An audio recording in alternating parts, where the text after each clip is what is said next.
Hey, what's up, everybody? Mogion Monster here, and welcome to Why the Fascination, or WTF as we like to call it. Hope everybody's having a good night. It's Tuesday night, Taco Tuesday. Good to see everybody. Stevie, what's up? Mr. Lee, how's it going? Michael, good to see you. Well, Scary, how's it going? And Kelly, I know I saw Emma in here too. How are you, hon? Rosemary Andrews, how's it going? Welcome. Paulie T, what's up, buddy? Well, welcome to pop on tonight, dude.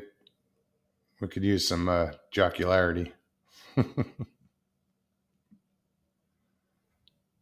else? Mr. Hand. What's up, Rex?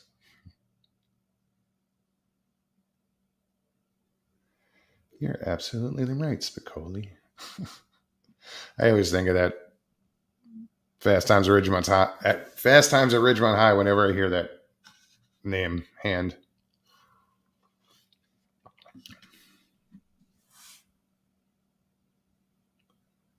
What else we got here? I think I said hi to Gary. If I didn't, I just did. Well, Emma was the first one here tonight. Right on. Good for you.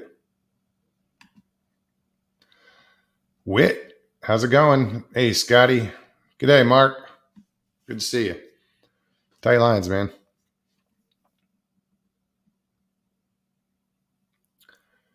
Geez, there are already 30 people here. Wow. Thanks.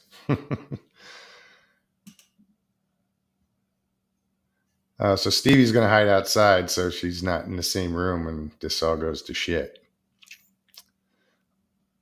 Because, yeah, tonight is Kia ora, brother. It's our last night together, Stevie and I. In the morning, I'll be hooking up. Richie Evans is coming up. He's going to give me a ride. And we're going to go. I got to go pick up the rental truck, which is 3 hours away or more. And then I got a storage locker I have to empty, and then head up to Richie's, deal with my trailer, get everything organized, and then probably spend the night at Richie's, and then the next Thursday morning I'll probably head out. So yeah, tonight's our last night. Sad. Papa Craig, how's it going?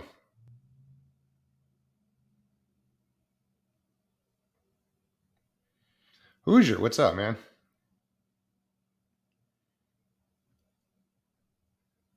Yeah, so I guess I'm going to be doing some winter camping.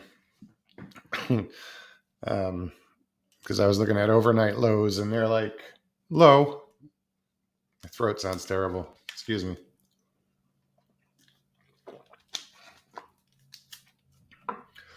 Yeah, I'm going to be camping in Louisiana. Probably Thursday night. Yeah, Thursday night, Friday night, probably. And going to go hang out with a friend. He's got a research site that he hangs out in. So I'm going to go hang out with him for a couple nights and see what we see. From there, I'm considering hitting Brown Springs. I already talked to Tex. I'm trying to get his ass over there. I think that's what I'm going to do. I'm going to go hit Brown Springs after that, and camp a night or two, and head back to AZ. But yeah, I mean, how often do you get this opportunity where I'm going to be in the neighborhood? So 2 hours out of my way isn't terrible, because it's not out of my way, really. Because what I think I'll do is once I'm done there is I'll shoot straight up and hop on 40. I'm going to take 10 across and then just cut up and do my thing and head home.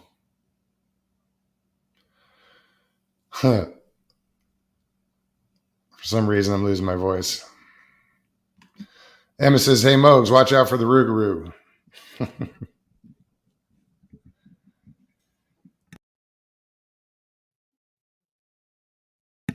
Yeah, I didn't even think of that. But now it's all I'm going to think about. Thanks, Emma. Great.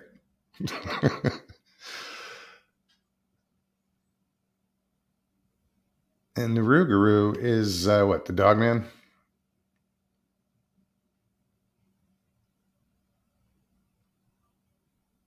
There's also a loop guru, right?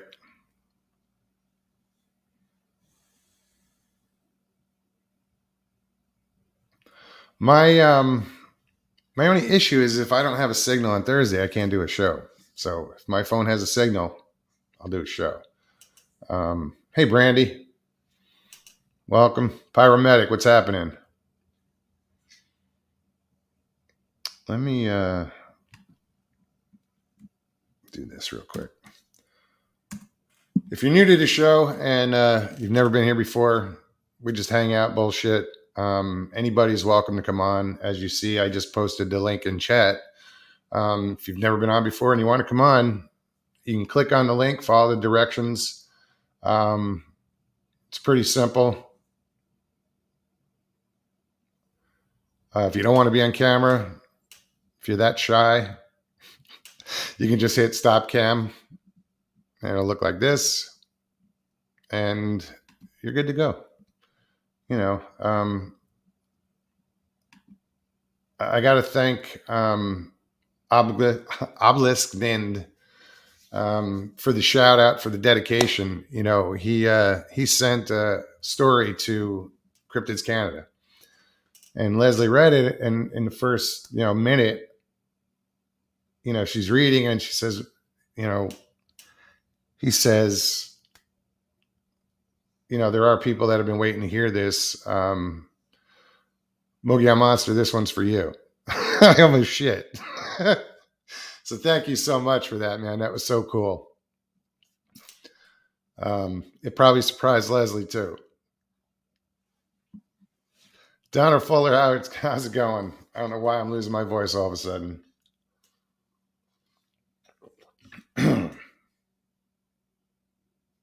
Pardon me. Hey, Ida.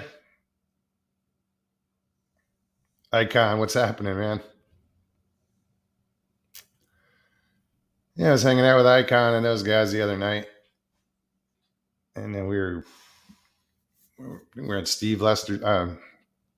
Lester, what the hell? Shit. Tim? No. Fuck. That's terrible. I forgot his name. Somebody help me out here.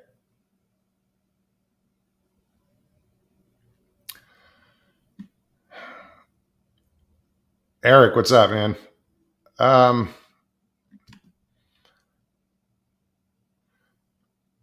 don't know. That's up to Mr. Lee. He knows my terms. I don't sing again on the air. Lester Taylor, my bad. Thank you, Jen. And hi, Jen. I'm not singing again until he comes on the air. Simple as that. So blame him. Isaac, what's going on, man? Good to see you. Hey, Jeff, what's happening, man? Yeah, Lester Taylor. Drew a blank. Yeah, we were talking about this cryptid. I don't know that anybody has ever heard of it, but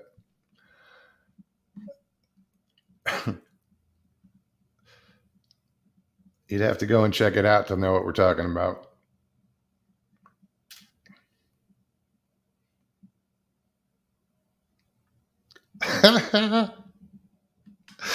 Brandy was there.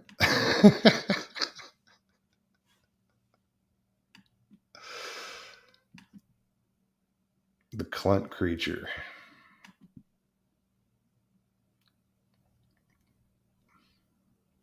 Uncle Bones, what's happening? Good to see you. Yeah, we had a good time with that the other night. That just killed me.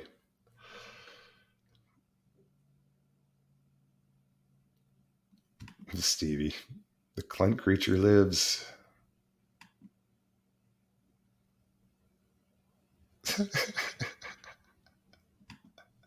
Moogie Amasi, your Clint has come alive. It's tried to get in touch with you.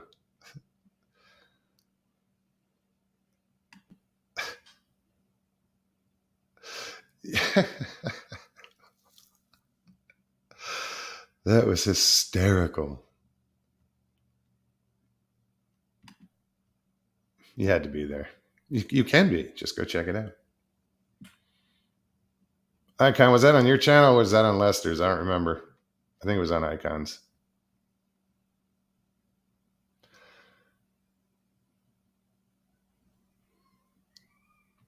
Megan, what's happening?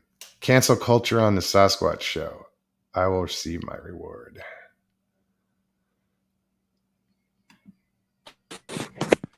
Beauty, Mr. Justice. Good evening, Moogie. I just wanted to tell you, there's no way your loins is getting to Arizona without me writing you a ticket. Oh, yeah, how's that? That's a good, you did it. It's a good impersonation, dude. Well done. By here 1 mile an hour over the speed limit, I'm going to give you a ticket.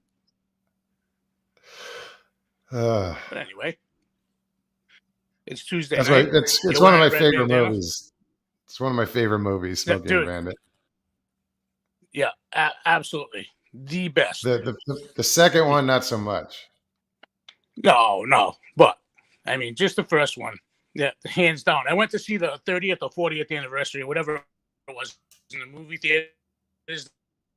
They released it. I went to see it on the big screen again. It was cool. Definitely cool. But I want to wish you safe travels, of course. First, me and my whole family that live in my skull, we want to make sure that you get there safely. I got my cop glasses on. See him? Yeah. Sitting here with my hands on the radar gun, just waiting for some. Just don't keep it in your lap. Yeah, I know what happens there. There's going to be a Seinfeld episode. Shrinkage, Jerry. Shrinkage. I can't believe it, Jerry. It's shrinkage. The water was cold. Yeah, so was the fucking radar that came out of it. Yeah, fucking radiation. Not the shrinkage I'm worried about. It's what grows afterwards. Dude, talk about playing hide and seek with orange nuts.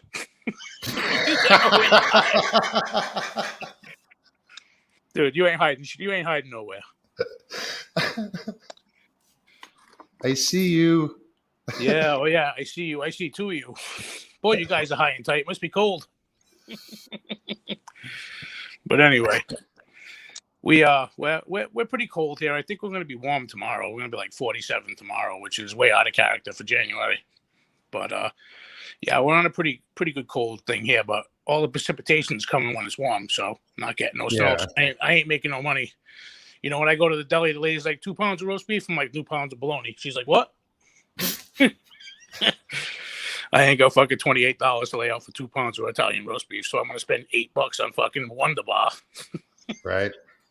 I don't even speak German, but it's got to mean it's good. You guys got another storm coming at you. I think Saturday. Yeah. Yeah, I'm just trying to watch the weather because I don't want to hit. The overnight lows are going to be cold. I mean, but I got a heater for the trout for the pop up and propane. Yeah. Yeah, there you go. And you could always stop off at Joe Pass's fucking and steal his fucking office barbecue grill in case you need extra tank. He ain't gonna miss. I got to get in touch with Joe. Because I was going to stop down there, but if I'm going to go to Brown Springs, I'm going to see if he'll maybe drive up.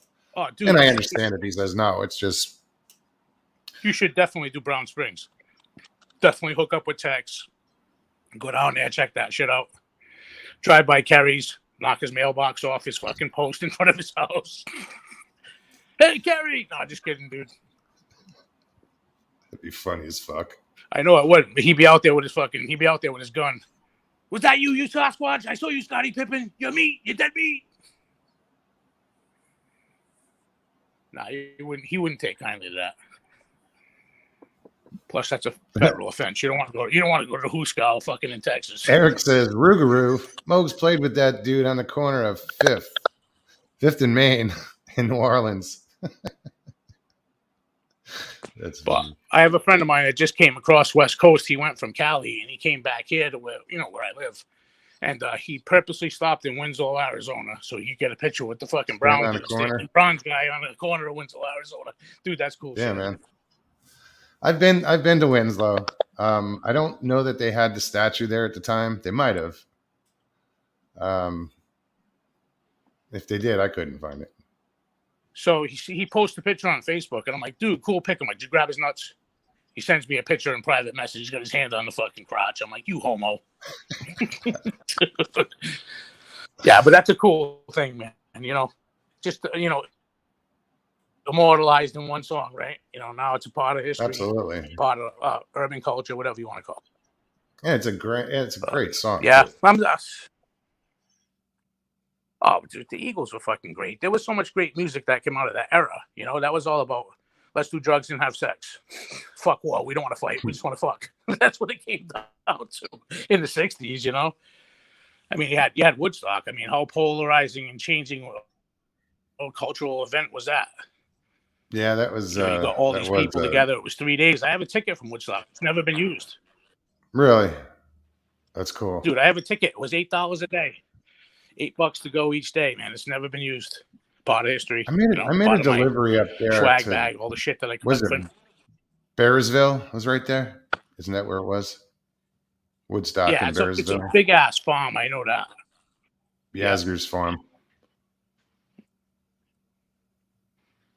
But then you go up to my generation from the 70s, right? And it's totally different. You went from let's do drugs and have sex to like we're wearing weird costumes and we're putting hairspray and wearing makeup.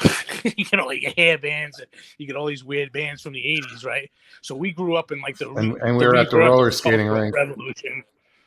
And these kids now, what do they got? They got fucking everybody that's on a computer that has Pro Tools and the music all sounds the same. It sucks. You know what I mean?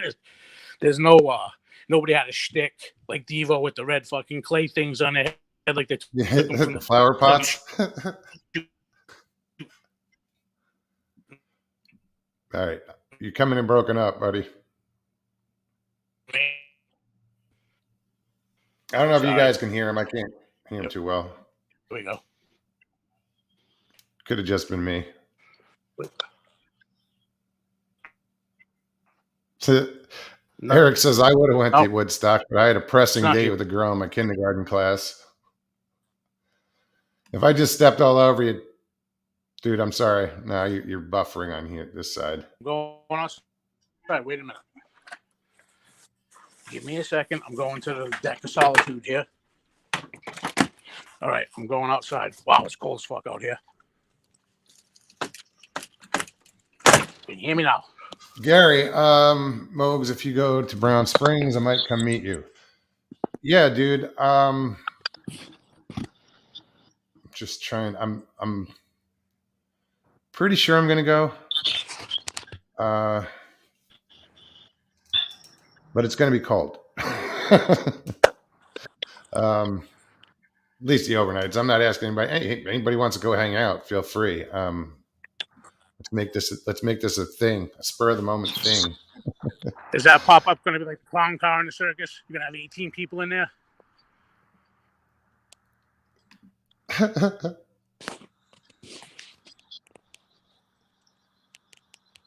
But yeah, I'm out here on the deck of solitude here. And we can hear you. Yeah, it's a full moon. There's definitely the shrinkage factor here. But look, at least it's bright light. Apparently you're Steve Austin as well. He's breaking up. Yeah. And that's the bottom line. We can rebuild him. We have the technology. No, don't do it. Make him funnier than he was before. No, don't do it. Save yourselves. Make him thinner than he was before. Dude, if I had a shop vac that was like 87 horsepower, I would stick it right in my belly button and hope it would suck all the fat right the fuck out. Then I'd be on there like, hey, guess what? I got shop vac sonobellum there, or whatever that commercial is there, where they suck the fat out, or they freeze it and zap it. I don't know. Liposuction. Yeah. Major suction. No, that's some gnarly shit, dude. I've seen that done. Yeah, I'm not interested in what the shit comes out. I just want it to disappear. Dude, I'd like to not have a dicky do anymore. I'd like to be able to go to the bathroom and go, oh, there you are, you cute little fella, you. Why you I remember you. Media Palace, what's up, Eric? But yeah, dude, seriously, on a serious note, yeah, I hope you have a good time on the ride back. Be safe. Yeah, man. Thank you very much. I figured, like I said, I might as well hit these places up since I'm in the area, Absolutely, you should. I would go buy 7 pearls just to ring the doorbell and run. Go right back to your car and drive away. Yeah, I'm not going that far. Dude, imagine the Southern twang. Mogs, you bastard. I'm going to tell you what. That wasn't very nice. They can make you sound all polite and shit. You got the cadence down. I try.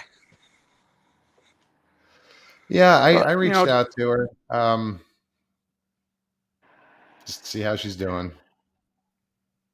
Yeah, that's definitely one of the coolest things about this family, man. There's a bunch of cool ass people up in this place, even though we don't see each other and, we're countrywide, north, south, east, west, wherever the hell we are. But, they're kind, caring people. You got a few idiots in there like me, but, thank God. Yeah, but it's not countrywide. It's worldwide, man. Yeah, well, I'm just thinking about here. I got to find a fucking Bigfoot here before I go to Ireland to find one that's drinking Guinness. You'll never find me. I'll whack you with the shillelagh and then you'll be out cold and I'll pee on your head. That would probably happen to me. Joe, what's happening? Western New York Bigfoot Investigation Group. How's it going? There he is. Satchel MPW. Love. Satchel of Love. You got to love that guy. Hey, his Bills are still in the playoffs, too. He must be excited. Oh, shit. Jeff, I'm sorry, buddy. I think Jeff's got a few more gray hairs. I don't know how long he's been sitting back there. I just popped on. Oh, right on. Hey, I was like, what are you saying? Sorry, bro. I was there for like 4 seconds. So Who's that rock star? Who is that guy? Look at that handsome bastard. Hey, Paulie. How are you, Jeff? How are you? You got any snow there? No, dude. I'm fucking starving right now because my winter flow depends on snow and we ain't getting any. Every time we get moisture or precipitation to come through, it's always warm and it's water. And we ain't getting snow. So we had cold temperatures though. There's ice. I might go ice fishing maybe the weekend. We'll see. I know Joe is saying he had a lot of snow. Joe's been sick too. Jeez, I thought we were gonna have to do a welfare check on Joe Snyder. He was sicker than shit there for a week and a half almost. Yeah, that's why I didn't sign up with DoorDash. You're on welfare when you're there. Just kidding, Joe. I'm only playing. I see he's in chat. I saw he said today he was feeling better, and about the time he starts feeling better, he gets dumped on with a bunch of snow and has to go out and shovel. He's in a tough spot, Jeff. You know what I mean? Because he's doing the DoorDash thing. Not that there's anything wrong with that, but you go into places, you're seeing people, you know what I mean? A large amount of people go to places that he's going to. I don't want any of that shit, dude. I'm happy seeing the same 12 people I see all the time. By the time this pandemic is over, I'm never going to see them again. But for the moment, them 12 people will work. Yeah. You know what I mean? It's crazy. Yeah.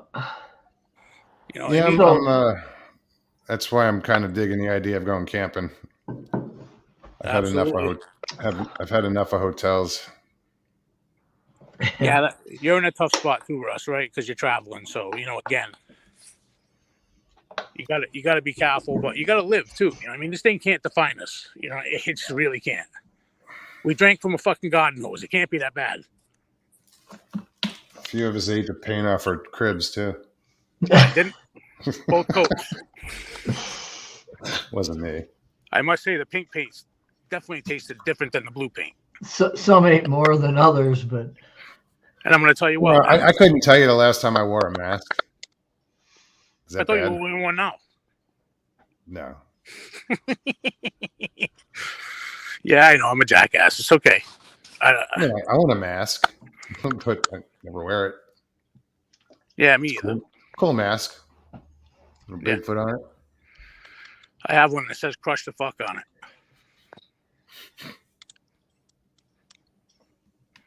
yeah, for a while there, we had to wear them everywhere. I mean, you couldn't go to the grocery store, the Home Depot. I mean, everywhere you went, people were trying to make you wear a mask now. But I also noticed that a lot of the down here, a lot of the stores are have the signs back up again. We strongly recommend you wear a mask or They can strongly recommend all they want.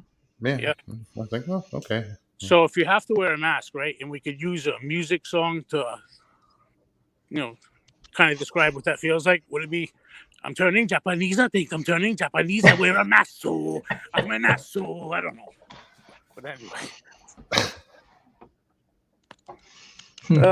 Yes, I'm so offensive. I'm so sorry. Leslie, how are you? Cryptids Canada, good to see you. If we had a hot tub time machine and we could go back to them times, we could all laugh and we wouldn't have to worry about nobody over your back going, you can't say that. Yeah. Sorry. I'm slacking. I'm not putting the link in quick enough. I only put it in once. Oh, yeah. Everybody wants to browbeat me now. You jackass. Stop being disrespectful. Get off the show. You loser. It's okay. I get it. I look in the mirror every day. How do you think I feel?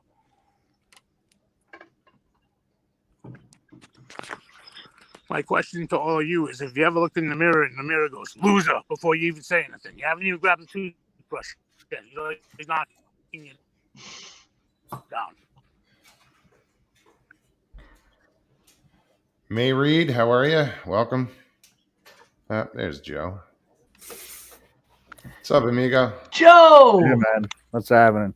You're alive. Here he is. I'm doing a lot better. Yeah. Thank you. Yeah, it was a bit shitty, man, for a while, man, but that's what happens. See, yeah, but everybody. I mean, I know what everybody. Everybody was commenting on some of the posts I put up when I was crying and complaining how bad I was feeling and whining about that shit, and everybody was like, "Get a COVID test, COVID," but it wasn't that, man. Yeah. I have diverticulosis, and once you have that, you always have it, and it'll flare up depending on if you don't watch your diet and what you eat. Yep. It can flare up, and that's what I did. Is I had a flare up of that, but it was mild, really. I mean, even though it sucked, I mean, it still was painful, and I was feeling feverish for a while, but yeah, no, but I'm good now. Thanks for everybody's concern about it. I'm good. I got over it. I know what to do when it happens. I mean, if it had been a lot worse of a flare up, then I'd probably be in a hospital right now, but it didn't happen that way. So, because I know what to do when it comes to that from the first time I had it, just lots of really clear fluids. As long as the fever doesn't persist, that means no infection has set in. And it didn't. I mean, my fever kind of flopped around a little bit, but then it went down. It stayed down. And then after it was back to normal for at least 24 hours, I knew I was in the clear. So, but yeah, that's what that was. And yes, we did get a lot of snow, man. I was like, God. How much did you get? You got feet, right? Huh? So you got feet, right? Oh, yeah. Sorry. Yeah. We got feet. Your show. What there, Polly? What do you want to know? What is it? Diverticulitis? Well, yeah, it's diverticulosis is the actual thing, but it can turn into diverticulitis when it flares up. So is that related to diarrhea, splatismosis? Kind of, yeah. You can have diarrhea. Sometimes you don't. I didn't this time, but carry a wine cork. Well, I don't know if that'll help you some. Well, I know somebody was talking. You bastard.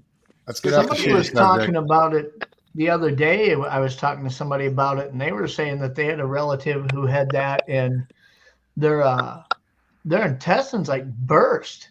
Oh yeah, I can. Yeah, and they were shitting and puking and freaking. Oh, yeah. It was coming out When it- all. I mean, when it it was gets- a bad deal. when it And gets to that go point, into yeah, because what it is Yeah, we are that moving.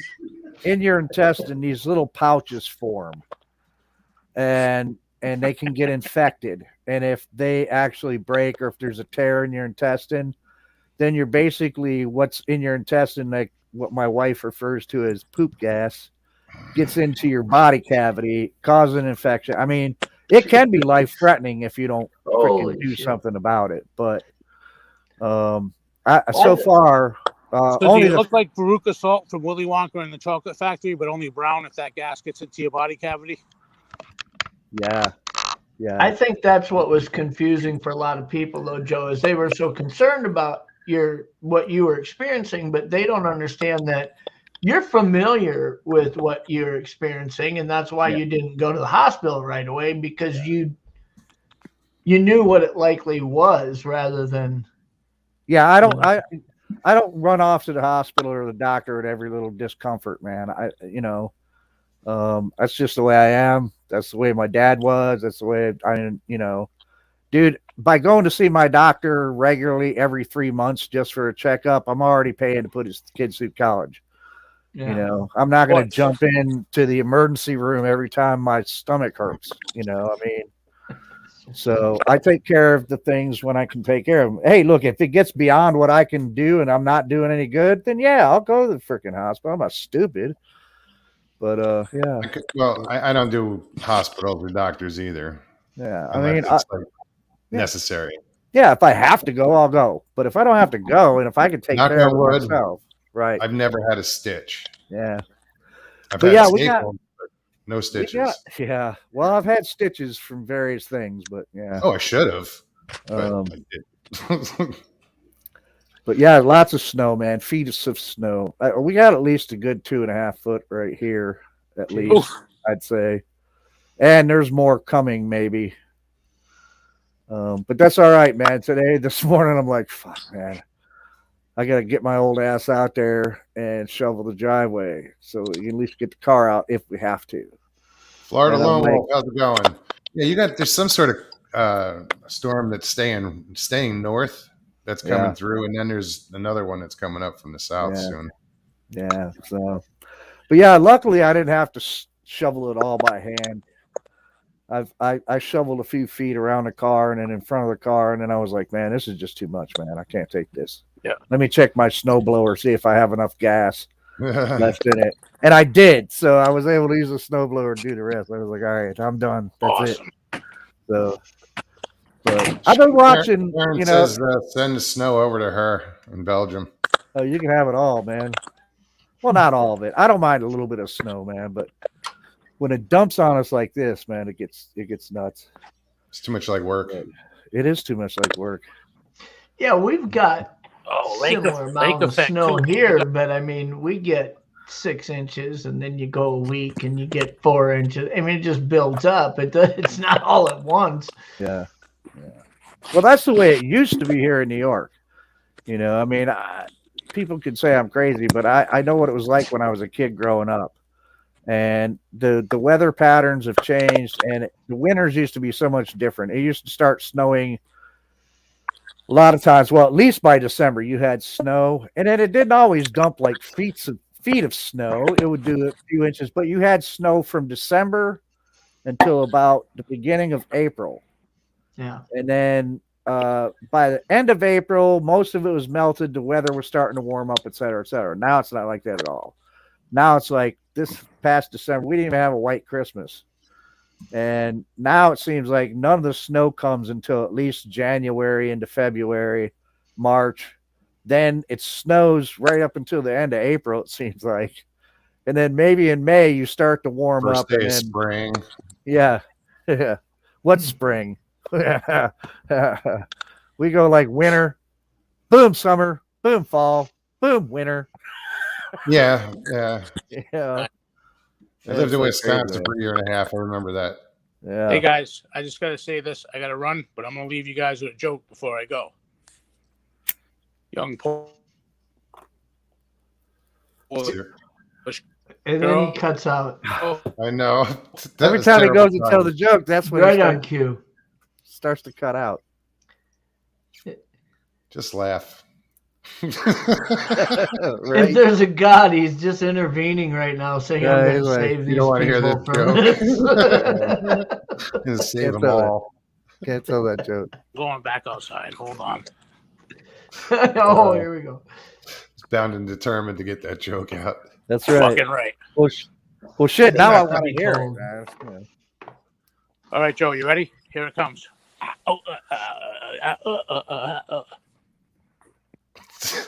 No, just kidding. All right, so Good I'm one. back outside. So this young Polish virgin gets married, and she marries a nice young lad, and they go on their honeymoon. So she brings her mother along because she's never had sex. She doesn't know what to do. So she's upstairs with the old guy. He carries her in. He starts taking off the clothes. She's like, wait a minute. She runs downstairs. She goes, Ma, he's taking off my clothes. What do I do? She's like, start taking your clothes off. Go back upstairs. So they go back upstairs. He starts kissing her. He starts undressing her. He takes off his shoe. Well, shoes. You know. And she's like, he's got 1.5 feet. Because he lost it. You know, be right back.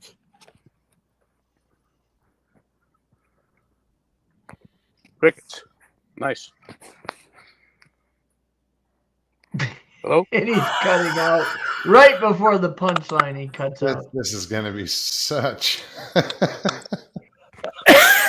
right, so long joke. where were we when I cut out? So he took He off had a his foot shoe. and a half. He took off Foot and his a half. shoe. All right, so the mother tells the daughter, he's got 1.5 feet. You stay here. I'll be right back.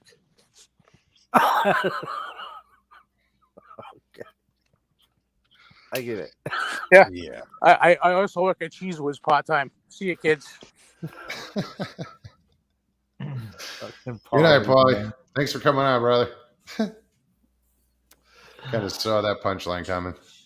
You know, the best thing, since this is why the fascination, I gotta get this out, man. As unlike most people believe, my whole life is not just Bigfoot.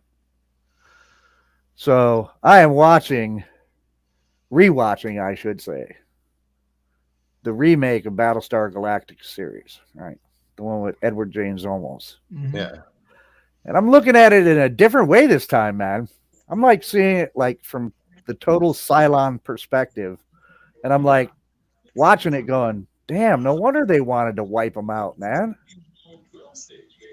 What, I mean- wipe out the Cylons or wipe out No, the why the Cylons wanted to wipe Wanted out the humans. humans? I'm like, man, no wonder they wanted to. Because I'm like totally seeing it from a different perspective this time. Mhm. It's like the humans keep proving that they're exactly what the Cylons think they are.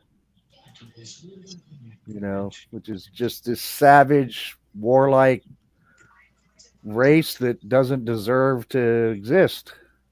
Not to mention that they created the Cylons in this version and subjugated them, and then the Cylons rebelled when they evolved, and the humans are like, "Oh, fuck you! We made you to be slaves," and so it's crazy. Yeah, I'd seen a lot of that. The new one. I mean, I like it. It's a good series, man. I mean, I like it enough that I'm actually rewatching it just to, because Tubi, man. Not to give Tubi any props here, but Tubi's pretty cool, man. With the Tubi app, you can find all these old shows that you used to watch, man. Before I started watching this one, I was watching the original Battlestar Galactica series. And you want to talk about jumping into the Wayback Machine, man, because I'm remembering from when I was a kid. And But at the time, man, that was a great series, man. It was. I used to watch it myself. I liked it. And then before that, I think was Buck Rogers. Oh, I love in the 25th century with Tweaky. Okay, Buck. But you know what? In the original series, the very first season was the best season. After that, going into season 2 and season 3, man, they really jumped the shark, man. with that show. And I didn't realize just how much they jumped the shark until I started rewatching the whole thing. And I was like, wow, they really did jump the shark this one, man, and going into season 2, man. Hmm. It was like crazy. Yeah, I remember the old Battlestar Galactica. I remember as a kid, I wanted one of them spaceships that they had, one of the starfighters. That they had. The Vipers, yeah. Yeah, the Vipers. Well, that's the one thing compared between the 2 series, the remake and the old series, the original series.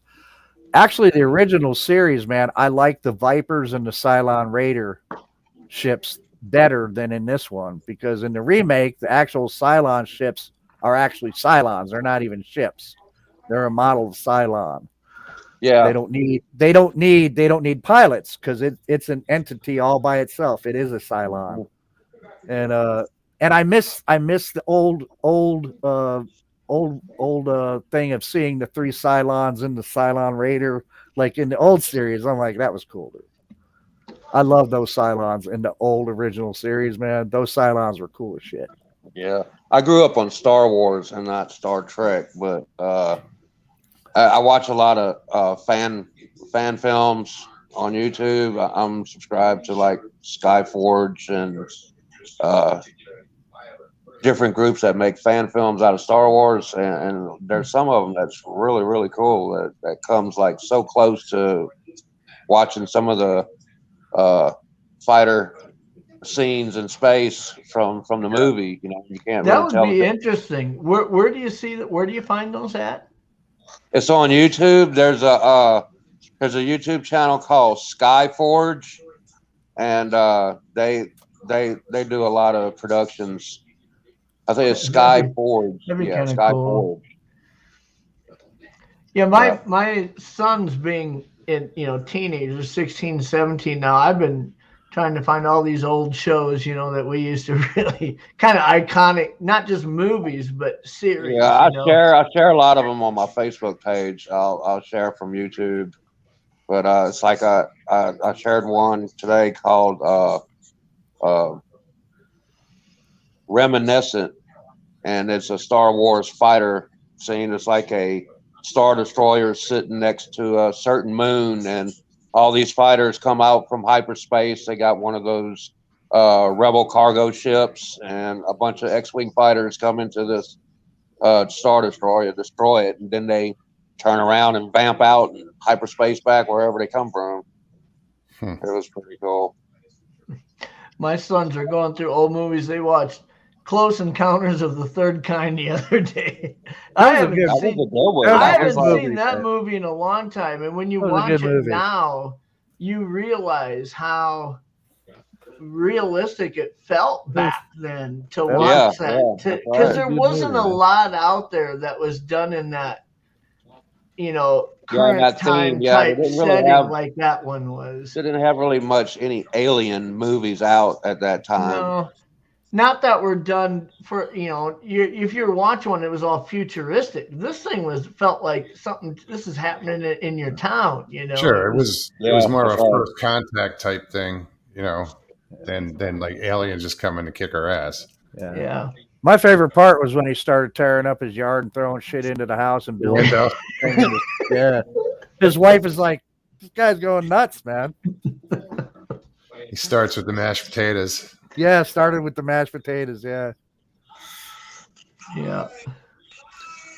No, yeah, they've been on a kick of watching all these old iconic movies that were.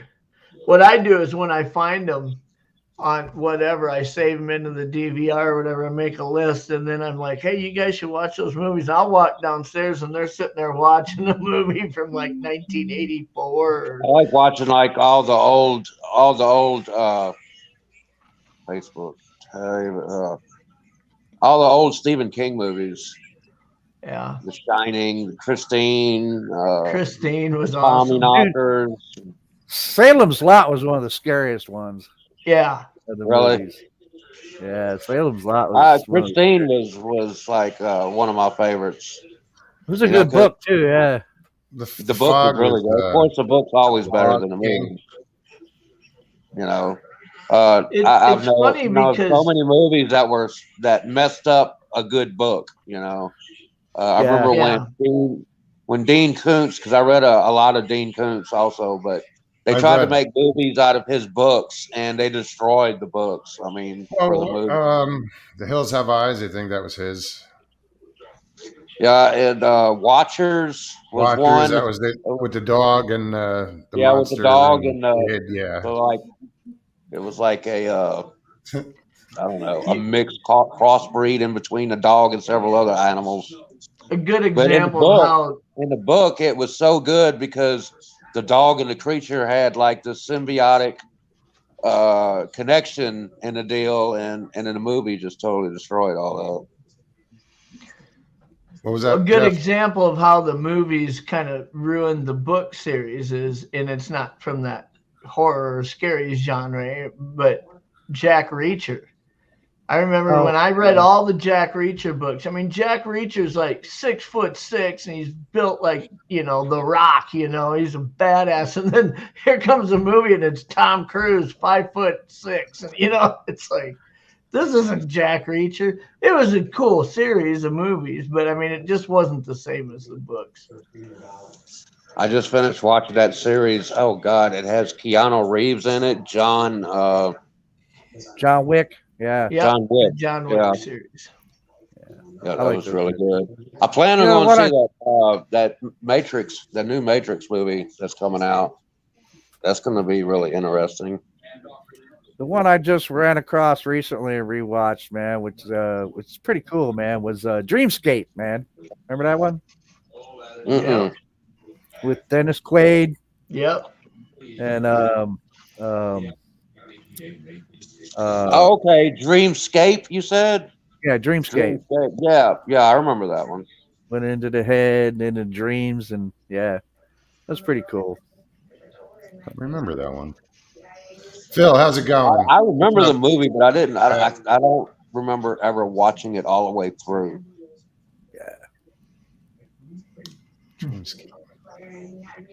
It's funny, after I watched the Matrix series of movies for the first time, and then started paying it. Phantasm is one of my favorites.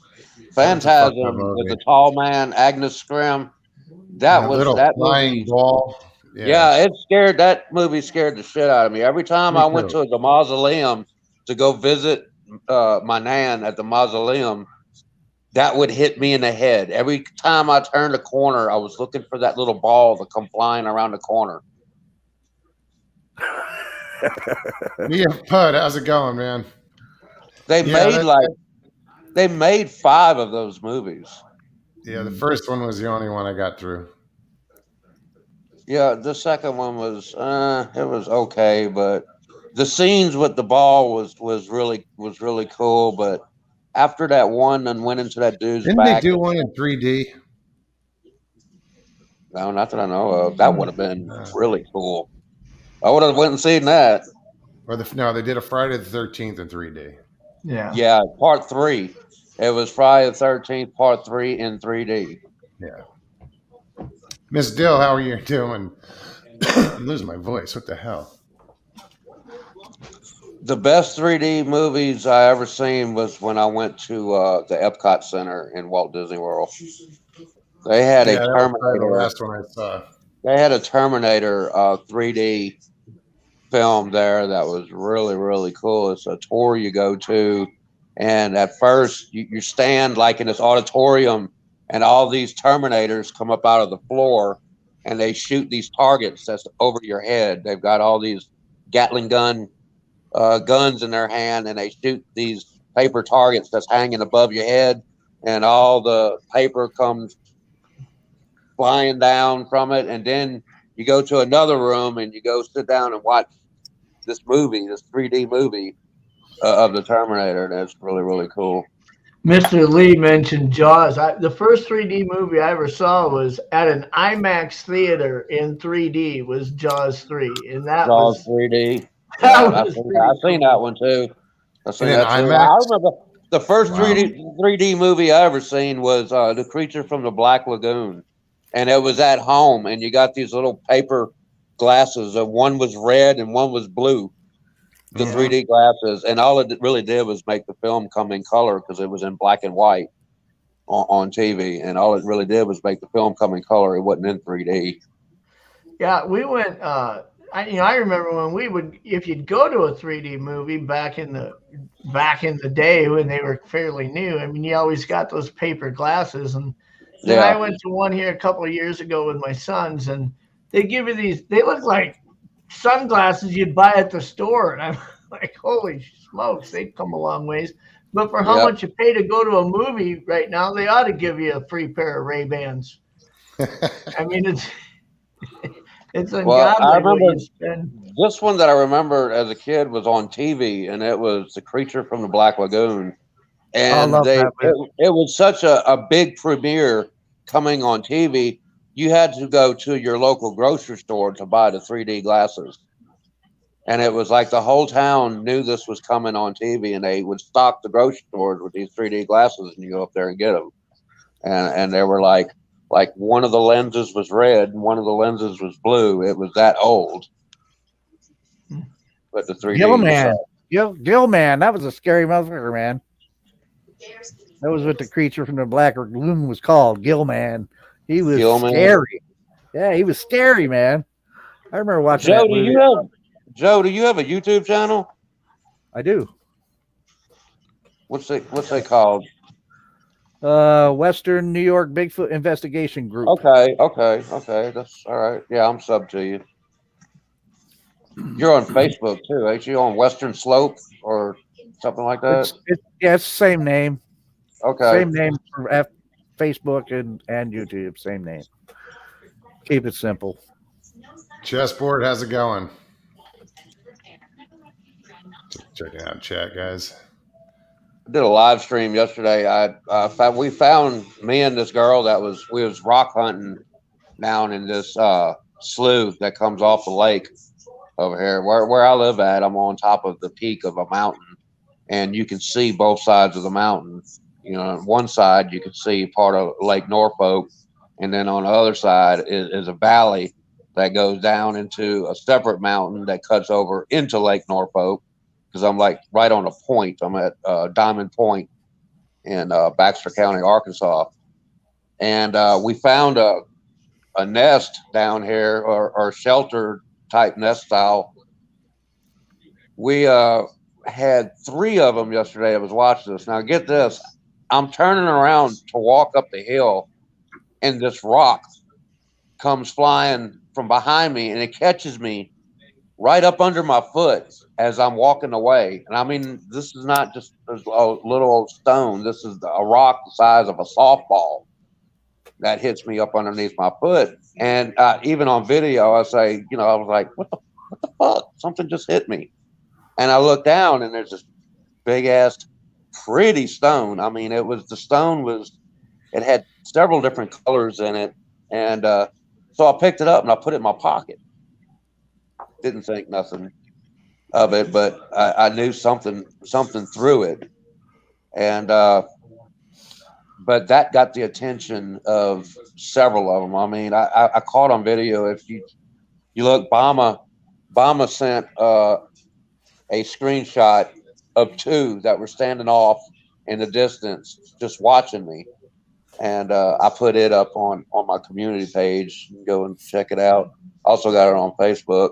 But Bama found them, like, I can't remember the timestamp. That be Bama? Somewhere. Yeah, Bama. Hey, I'm Southern, sorry. I'm a coon ass. I can't help it. I got coon ass mixed with hillbilly, so I don't know what you call that. But Swamp mutt. Yeah. Swamp mutt. That's funny because I got a new channel that I haven't been really promoting yet because I haven't really started on it, but it's called Swamp Donkey. Thanks, Phil. Phil says I have cool furnishings in my house. This is just my man cave. Yeah, the man cave that's here, there's a guy down there that's working on a case of Budweiser, so that's the reason why I'm up here. So Molly has her woman cave over there too, right? When you guys are both online, Joe, she's got her own little office, doesn't she? Yeah, she has an office. Yeah. Yeah, that's Yeah, why I our don't marriage, have an office yet. that's why our marriage works so well. We usually spend most of our time on opposite ends of the house. Yeah. The way it It's a should be. healthy distance. It's a healthy distance. Who's So got it works. a TV playing in the background? I got one. Is it? Let me. A little bit. I ain't watching it. I'm so sick of hearing about that shit. Billy and Dad are desperate for money. Henry's house and car collapsing before his very eyes. Thanks. Is that it? Yeah. Yeah. All right. I should have shut it off because now I'm gonna be looking at it with no sound. Chat's going nuts, man. Mhm. I Yep. can't see the chat, so I don't know what's being said. Talking They probably scary not even- movies. They're probably not even talking about what we're talking about. No, they're talking scary movies, Oh, are they? among other things. Yeah, among other things. It was the other things I was referring to, Mugs. Do you remember Ozzy? I love you, sweet leaf. Oh yeah.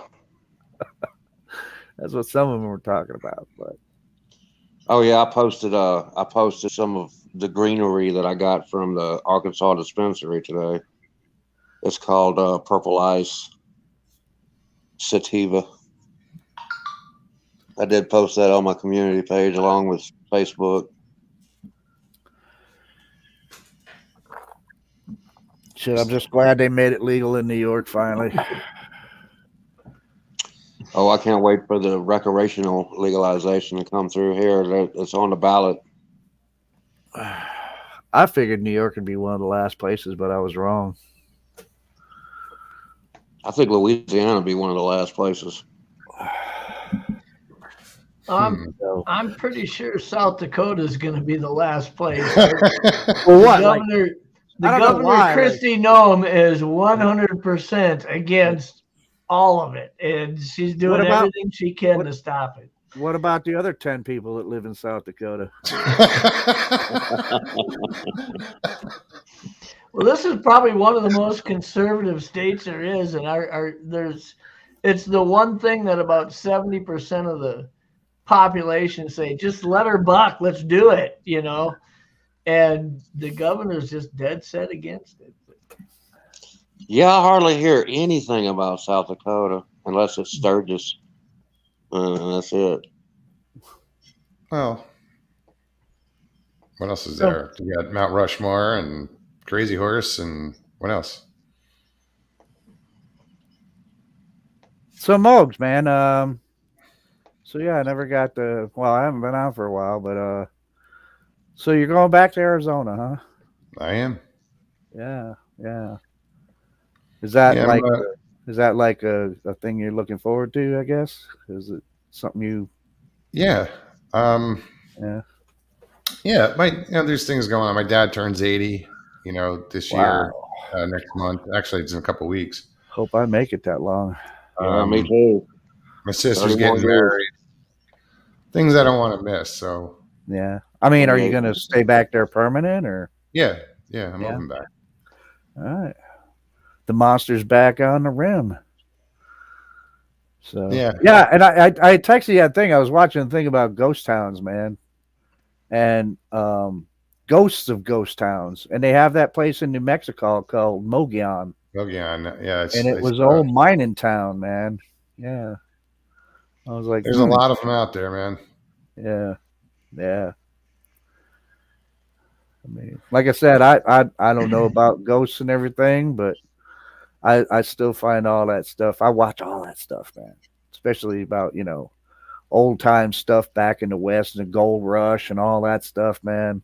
I love watching all that historical stuff, man. Yeah, it's pretty cool when, especially out there, just that Western vibe. And, it's, cause there's like, I can, there's gold mines or mines all over the place, like in the hills where I live. I don't know if any of them are gold mines, but like Jerome was a big copper town. They, Mhm. they mined copper. But with that came gold and whatever else was in the mountain. But Right. Yeah, there's some silver I've never strikes out seen there too. I know. yeah, So I've never seen raw copper in the mineral form. it's pretty cool. There's a copper museum Yeah. actually in Clarkdale, Arizona, which is right next to Jerome. Just one town over from where I live, where I was living and will be living again. Cottonwood. it's funny that, man, like especially with the technological age and stuff, because like you always hear about people going into new houses that are being built and ripping out all the wiring because of the copper. It's like copper's almost a precious metal, and I think it's all due to technology. I mean, we use copper for like technology, right? For wiring all the time, man, have for a long time. So it's Yeah, It's like, but one of there's the not reasons why the plumbing industry moved to PVC and PEX PEX. pipe. Yep. Flex pipe. Well, all the PEX piping, the little 1/2 inch and 3/4 inch red Plastic and tubing. blue piping that they yeah, run I got a water lot of lines that in my through. basement. Yeah, yeah. That stuff is They've awesome. got I mean, they've got this flex pipe now that's flexible that you can curve it, you can twist it, you Yeah, can. that's what that you do exists. with PEX. I redid our whole basement and did it all in PEX. And what's cool is you take this tool and you put it in the opening of the And after you it, cut it straight, and you just expand it and you put the ring coupling on. on it, and Yeah. you just wait like 8 seconds and it shrinks down on it, and you plug it in. You're like, there's no freaking way that thing's not gonna leak. I Doesn't mean, leak. you just can't believe that thing's not going to leak. And you fire up the water, and it'll go. They say it'll go 100 years and never Well, leak. those things, It's like incredible.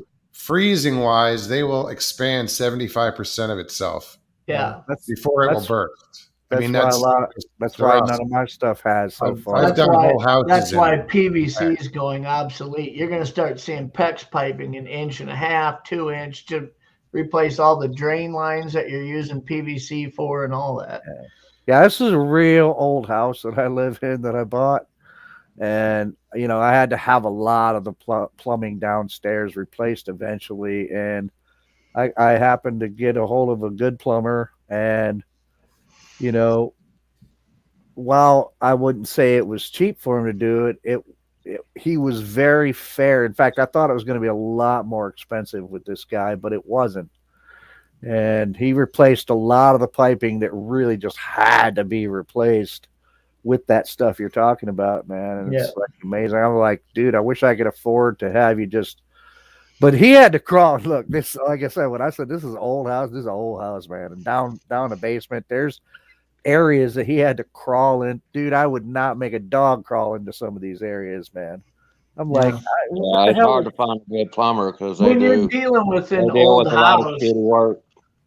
when you're dealing with an old house, you don't want to mess around. You got to hire somebody to come in because you don't know what they did to begin with. And you might think, well, I want to replace that or modify this. And you get somebody in there that starts looking at everything and like, dude, you're like months away from this going south. You need to replace that. I don't know what I'm looking at. Most plumbers will tell you there's only two things you need to know about plumbing, and that's that shit runs Shit downhill goes and downhill. payday's on Friday. Don't bite your nails. Well, I had an unfinished basement, and I put 2 big bedrooms, family room, a bar area, and a bathroom down there that I finished this year. And I don't like paying somebody to do something that I can do myself. And unfortunately, you can learn how to do about anything on YouTube. So Oh yeah. when it came to the plumbing and the electrical and everything, I did all of it. The only thing I didn't do is I didn't hang the sheetrock or mud and tape it. You can't do that for what you can hire a couple guys. I hired 3 guys. They don't speak English. They came in, had it done in 3 days. I mean, everything. Boom, boom, boom. And that they live and breathe it. I mean, there's no way in hell I could have done that.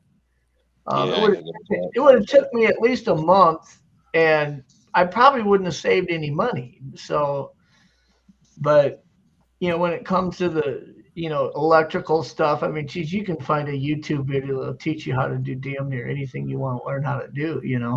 I did plumbing for years.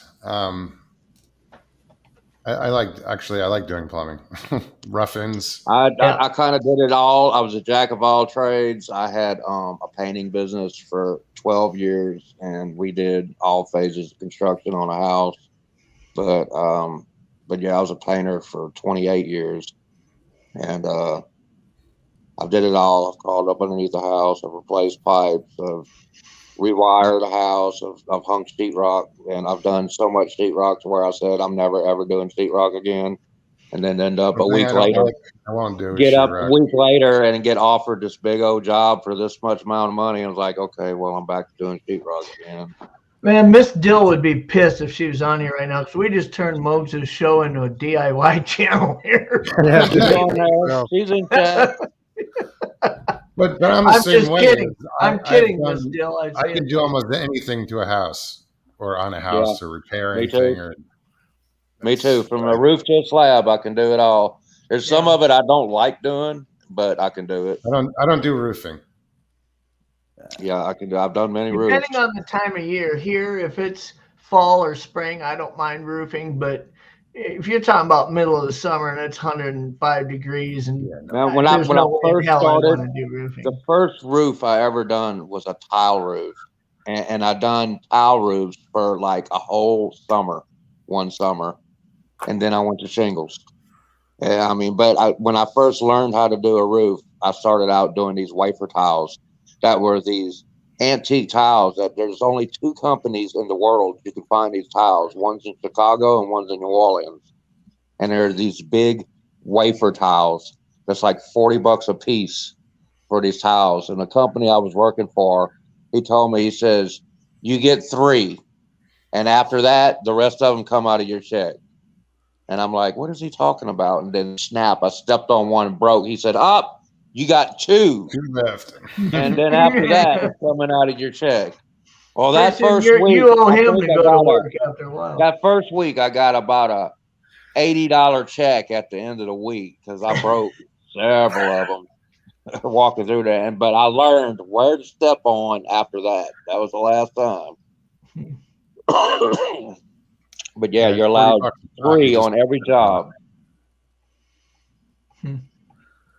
I was fortunate because I have friends that are contractors. So even though I didn't want to hire them to do anything, when I was doing it myself, I'd get everything ready to plumb out the bathroom, and I'd have one of them come over and say, "Here's my plan," and they'd look at it and say, "Yeah, that looks. Yeah, I think that's probably the right, most efficient way to do it."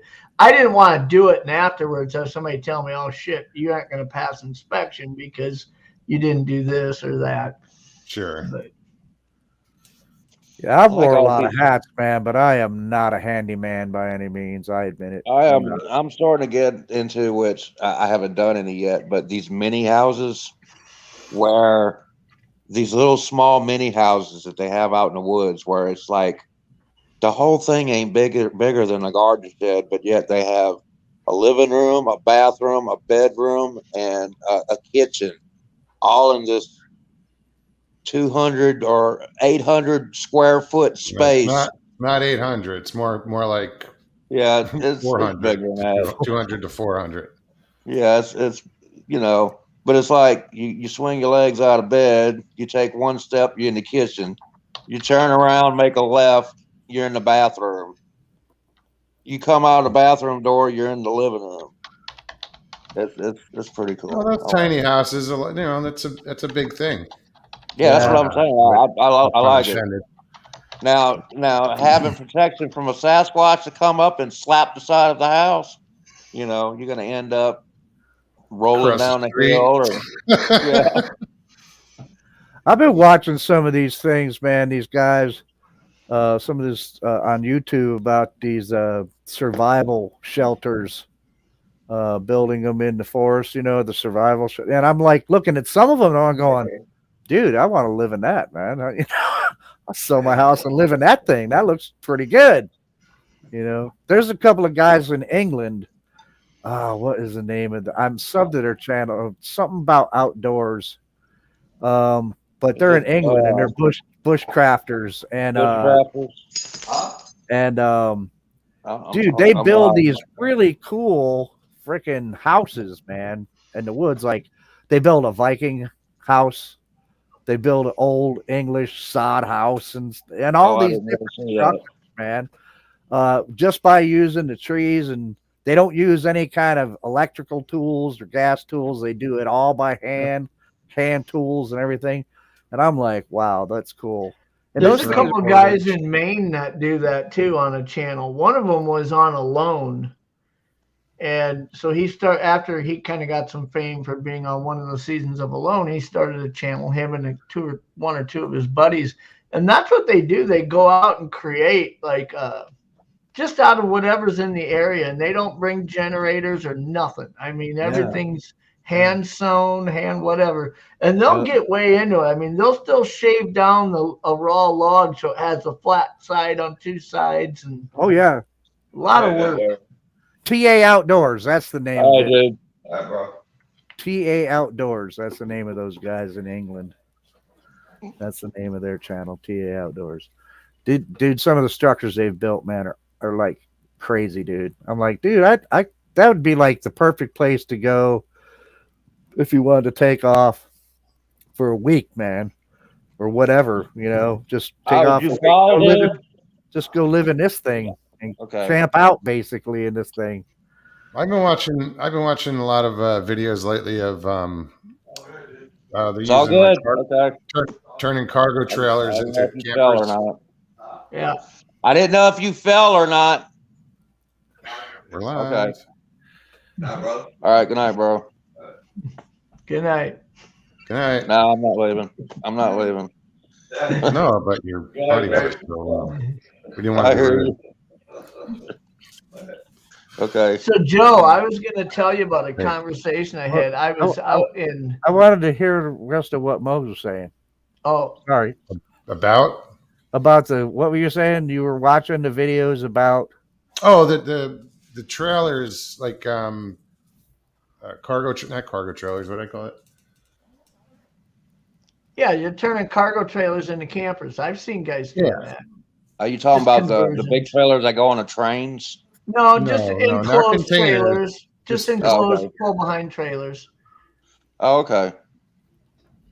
Guys will convert those and drop like wall mount AC units in them and put couches and freaking cabinets and basically it's in this area. I mean, what you do is you turn it into a permanent ice shack. But I mean, down there in the South, a lot of guys do that. You can buy a 24-foot enclosed trailer for, $4,000 versus $30,000 for a camper, and they'll convert those into pretty cool. They'll install windows and all kinds of stuff. Oh yeah, I know. A lot of people are keeping them. They're not using the windows and stuff. What they're trying to keep it stealth.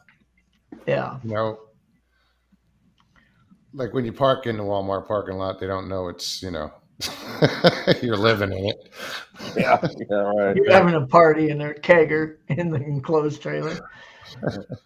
There's a bunch of channels out there, people doing like conversions. They're converting cars and trucks into like living places, and just that's where they live, is on the road. And they go to all these different national parks and they camp out, and they're just, and I'm like, dude, if only. Boondocking. Yeah, I love that. I mean, they're kind of like, they're not off the grid because they're all on YouTube and they're filming their stuff and their adventures and what they're doing, which is cool. There's this channel I've been watching. I can't remember her name, but it's this Chinese woman that's like living off the grid.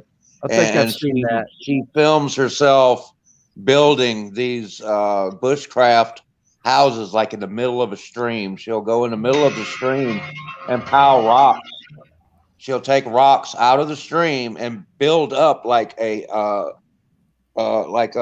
platform, and then build on top of that platform out of bamboo and then leaves and stuff. She'll build herself a little hut that's like in the middle of the stream. And with the rocks that she has on this platform, she'll take more rocks out of the stream and build up this like campfire deal and cook the fire. The stone is, she'll have like a flat stone going across it, and she'll cook on top of that stone. Yeah. It's pretty cool. You have to see it. I'd Yeah, have my to find wife. it. My wife used to know a place in Germany. She says it's closed now. It's called Steak on a Rock. They actually cook your steak on a rock. But apparently, it's Yeah, no longer. she cooks a lot of seafood and a lot of the fish that she catches out of the stream. But there's some scenes in it though where she films herself undressing into a bikini and stuff like that. Is that why you watch it? Of course. Yeah, BF, there's a bunch of different channels. It's just they convert. It's got steak and bikinis on it. How can you not watch? I know it.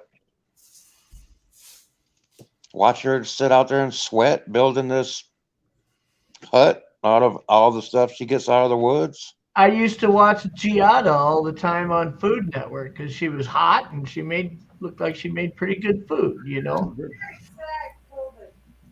Great combination. Have to assume the food was good. After she fixed it, who cared?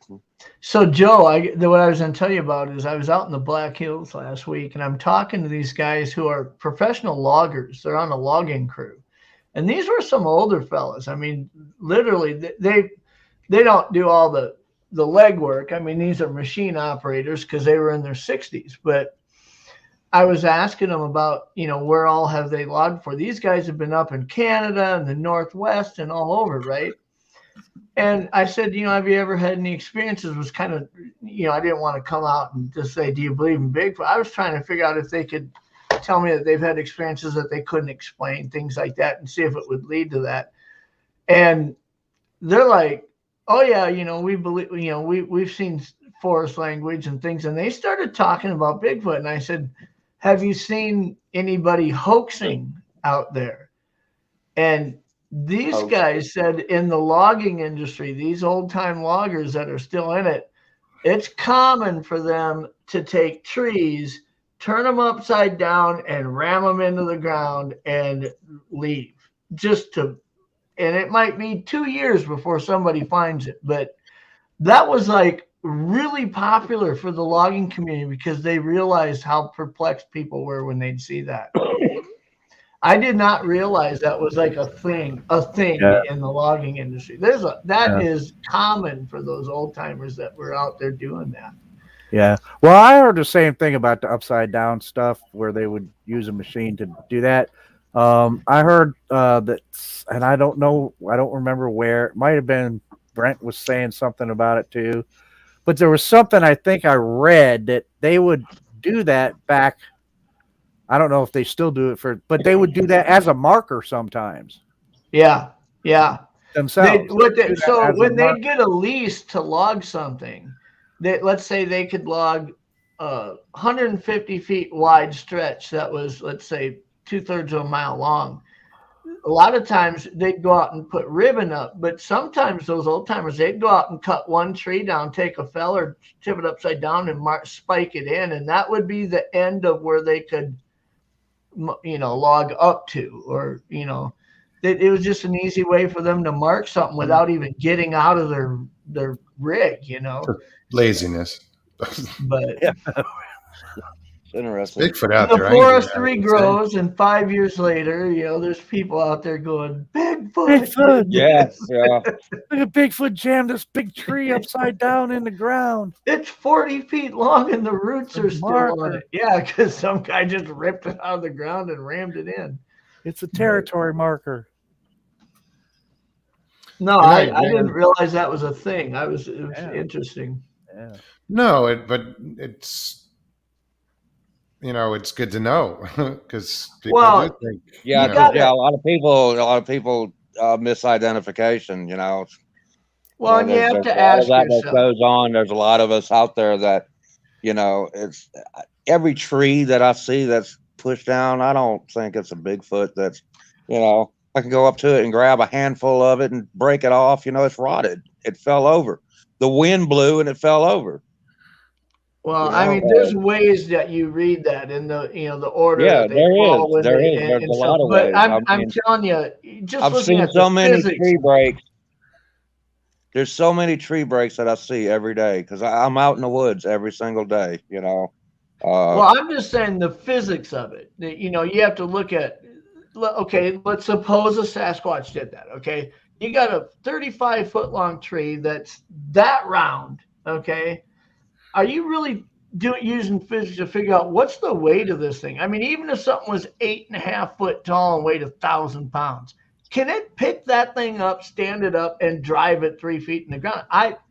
A lot of the I times you're really looking believe at so. something that you don't realize the force it would take to do something, not underestimating how strong they are. But you're talking about mechanical force needed to do what sure. sometimes you're looking at. Yeah. And it's not possible, even by an 8.5, 9 foot tall something that weighs 1,000 pounds. It just isn't. It's just like that when that tree feller video came out with Thinker Thunker. I mean, to think that something was taking that tree and swinging it around as big as I mean, come on, man. Oh, when I first seen that video, well, hell, you could hear the machine. When the video first came out, you could hear the machine as it cut the tree and was bringing it and throwing it over the side. I mean, and then the video got cut and remade, and different audio was put into it. And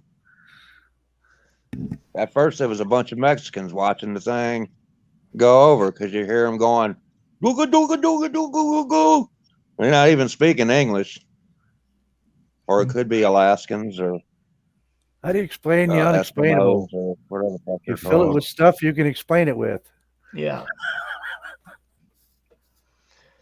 Yeah.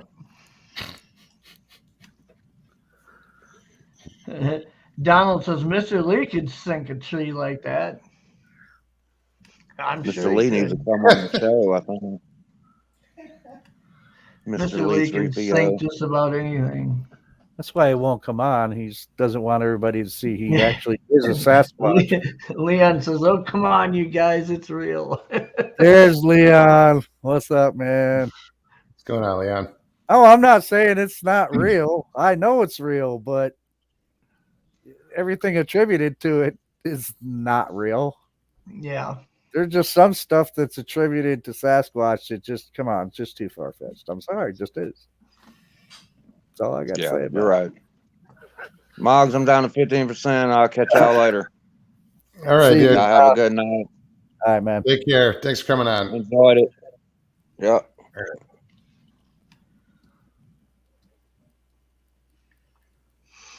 Sandra, how are you? Sharon? Nikki, what's up? Nikki's here. I see that. I'm sure there's a lot of people I missed giving shout outs to, but I'll get to you. So Nikki will like this because I'm kind of really interested in this too. I mean, Joe, you'll find this amusing. But I noticed that Friday night, Sasquatch Odyssey, Sean King, who I think Sean's a pretty good dude, has coming on his show to be interviewed, Todd Standing, Friday night.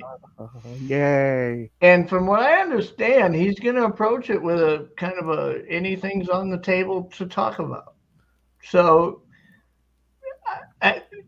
morbid curiosity will bring me to probably check it out, I guess. It's going to be interesting, but I get what you're saying, yeah. Because But, I mean, I think, Nikki would watch that and just be like in the chat, like, here's the question. Actually, Nikki should make a list of questions for Sean to ask. Is what I might. I'm the reason I would is I would Never just watched be the show. curious to see if I'm correct in that. If that was the case of what you just said, it would be like how long Todd Standing would stick around for that show. Because I don't believe he'd stay anywhere where he could not have control of the narrative. Well, And if when he I starts saw feeling in a like Facebook, pressed, if he starts feeling pressed too much about his stuff, he's going to be like, bye. well, I saw in a Facebook group where they were advertising that this, somebody was doing a promo on this was going to be on Friday night. And what was interesting is the comments under it, of course, what you would imagine, people saying stuff like we would probably say. And then you've got supporters of his, which there are a multitude of people who still support him that are saying, people say this is fake, this wasn't real, this was this, but has anybody physically proved it wasn't real? And now you start getting into that gray area where everybody can look at a certain picture and say, dude, that isn't real. But at what point did somebody take what was used in that picture and say, I'm proving to you this is what you were looking at, rather than what he's claiming you were looking at? And that's where it's going to get really interesting, that chat with a bunch of his supporters versus people who are legitimately skeptical. I mean, it'll be interesting. But hey, Pat. Hey, Pat. What's up, Pat? Yeah, hey, what's up, guys? What's up, Moggs? So yeah, that's gonna be interesting. I have a prediction on that. I think some of that stuff probably gonna be hammered out. Just the fact that Todd's gonna go on, I think some of that stuff probably got hammered out beforehand. The do's and don'ts. The you can ask, you can't. Blue Line Bigfoot had him on. I don't know, within the past year. Yeah. Well, I know Sean King a little bit, and I know he's a pretty straight shooter. I mean, I don't know how much softball he would play with him, but he's definitely got a formula. It's a familiar one. He's a brand to protect. At this point, you bring a guest on, say, tell us what you want. I would just ask. So, Moggs, you're talking about the other show that Todd was on in the past year. Did they hold his feet to the fire at all, or ask him hard questions at all? I don't think so. Okay. Todd still has a pretty big YouTube presence on his own channel. Sure.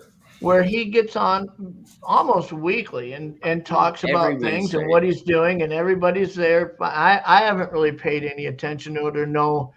I don't know what you could say in a chat like that without it being removed or things like that. But I would imagine there are some protocols that he puts in place so that it doesn't turn into a shit show. No, he just ignores. If you ask him something serious, like, he'll just ignore it. I've tried. So here's my thing. Here's my thing. Will Sean ask him about the gloves, the gorilla gloves? That's the catalyst for where's it gonna go? Yeah. You know what I mean? The whole gorilla glove thing in the trunk. The gorilla glove thing to me.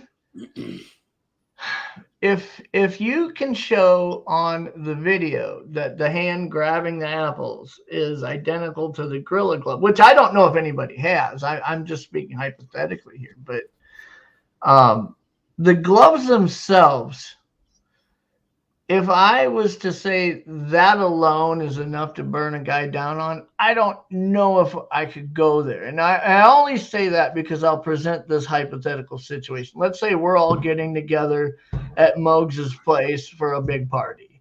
And I stop at a place and see, whether it's a Halloween store or whatever, Sasquatch gloves. I'm like, holy shit, I'm going to buy these for a gag gift for Pat. And I give them to you, and you're like, fuck it. And you throw them in the back of your vehicle afterwards, and there they ride around. And now somebody sees them and says, oh, you're a hoaxer. Now, I know that's a stretch. But I'm just saying it's not impossible that something like that could happen. I don't know if that's enough to burn somebody down. It's when you start coupling it with all the other things, Now it starts getting a little hard. It's to swallow. enough to ask the question, why did you Well, have it doesn't gloves look in? good. Gorilla gloves, you know? No, Yeah. You know? So it's it's enough definitely enough to ask the question. question. Definitely. So And expect that's where a I'm at, reasonable you know? answer. That's where I'm at with Sean, is like, that's going to be the litmus test for Sean. Is he Yeah. willing to go there or not? Yeah. Or does he just want to, you know, have Todd Standing on the show and have a Todd Standing discussion, you know? Well, and there's a way for Sean to approach that without it being him versus Todd. I mean, Sean, if he's thought this out, he should say, you know, most of your skeptics have a problem with this, and they bring it up.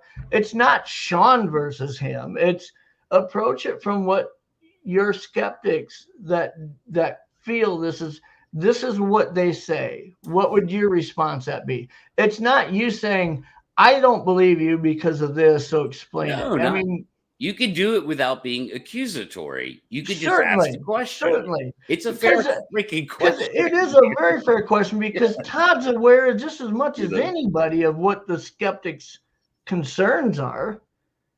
You know, I mean, so why should it be taboo to ask it or talk about it? Todd's a weird dude, and I don't mean that in a bad way, you know, but he's like, man, he's just he's an interesting guy, I'll say, you know. There's something definitely different about that dude, you know, one way or the other. Like, to be he's not your typical, if he's a hoaxer, he's not your typical hoaxer. The guy does have outdoor skills.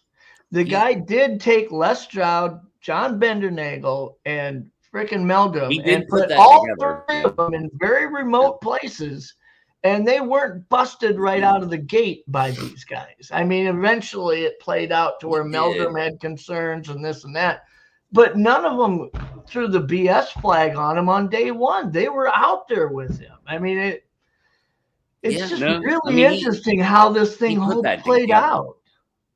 He put that together, so once they were there, right? But like, Todd strikes me as kind of like manic or something. Like, there's a manic kind of feel I get off that guy. I agree. It like an unpredictable, but then again, and I'm not trying to play devil's advocate here, but here's the thing. Les Stroud's pretty good at what he does. I believe he is. And if I was to take Les Stroud out and put him on a rock ledge way up in the middle of nowhere and hang a bunch of apples in a tree, and then I go somewhere else and I say, Les, you stay there all night, and we both wake up and those apples are gone. If it was my job or somebody's job to get them apples out of that tree and fool Les Stroud, God, that'd be hard to do. I mean, it's like, damn, you'd have to be really good at it. And I'm not saying he didn't hoax him. I'm just saying if he did, dude, it was at a freaking really A+ level of skill to do it. Yeah, I mean, it's a lot of speculation that can be made about all that, both ways, I'd say. But yeah, it'll be interesting. I think that'll be an interesting show. I didn't know that. I didn't know that that Sean was going to have him on this Friday. You said that's what he said in the Facebook group that I saw the promo for it. I was like, wow, really? I didn't know that Todd would go on anybody else's show anymore. It was kind of crazy. But Megawatt, no, this is not a rerun. It's just deja vu-ish. Is it? Is it deja vu-ish? Miss Nada Nada, I'm leaving tomorrow. I'm going to pick up the truck, and then Thursday I'm heading out. But I am going to make some stops along the way. Are you? Yeah, I'm going to go hang out with Claude Knoll up in Louisiana.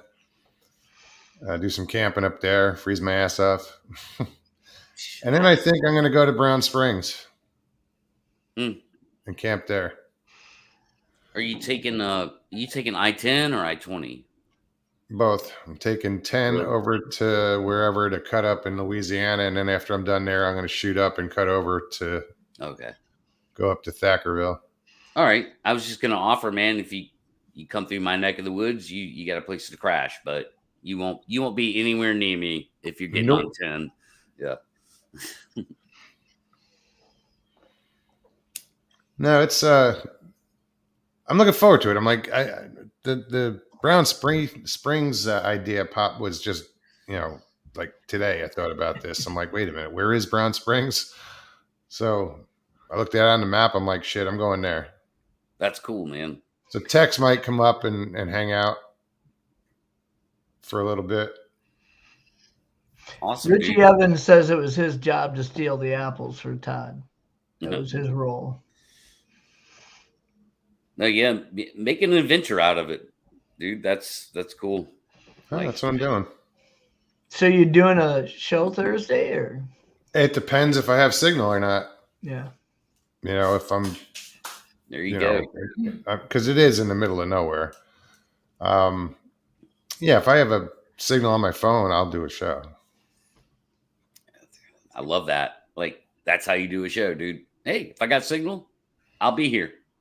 Yeah, If that's all I not, can do. I'm in a Yeah. truck stop bathroom right now, but Yeah, I got man. a signal. So Yeah. I've almost done that. There's so many places I want to go to, man. You Well, the know, last show I missed was Just on the because- way when I moved from Arizona to Florida. yeah. Oh wow, really? Yeah, I've missed Damn. like 2 shows since I started, dude. Holy shit. No, Miss Dill, I'm not frozen in the Matrix. I was just listening. Nah, but I'm like, Moog's going to be out in Arizona. I want to go out there someday. Check out Moog's in the Mogollon Rim. We can go up there, see what we can find. Okay, that's not scary. I'd like to go to BC, British Don't Columbia. but they don't. Why? That because that's not fucking cool. Whose fucking channel is this? No, I'm sorry. Mods, if you could just trust me for a second, like that's not fucking cool what he just did. I don't know what Thompson Bridge is. Okay, but What? it Coming all liquored up? I don't give a shit about that. no. well, Mogs don't drink. If I could talk, I can't talk to you here, private chat.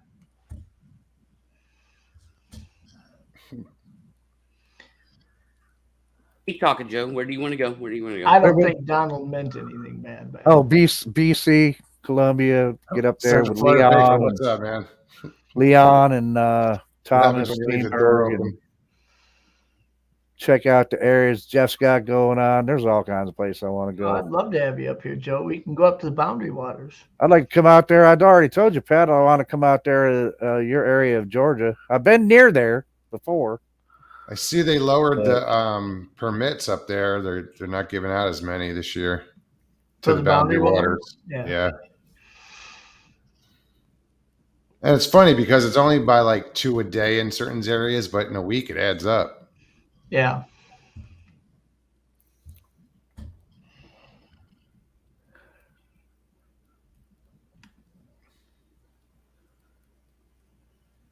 Matt. Yeah, Matt, he lets you in chat.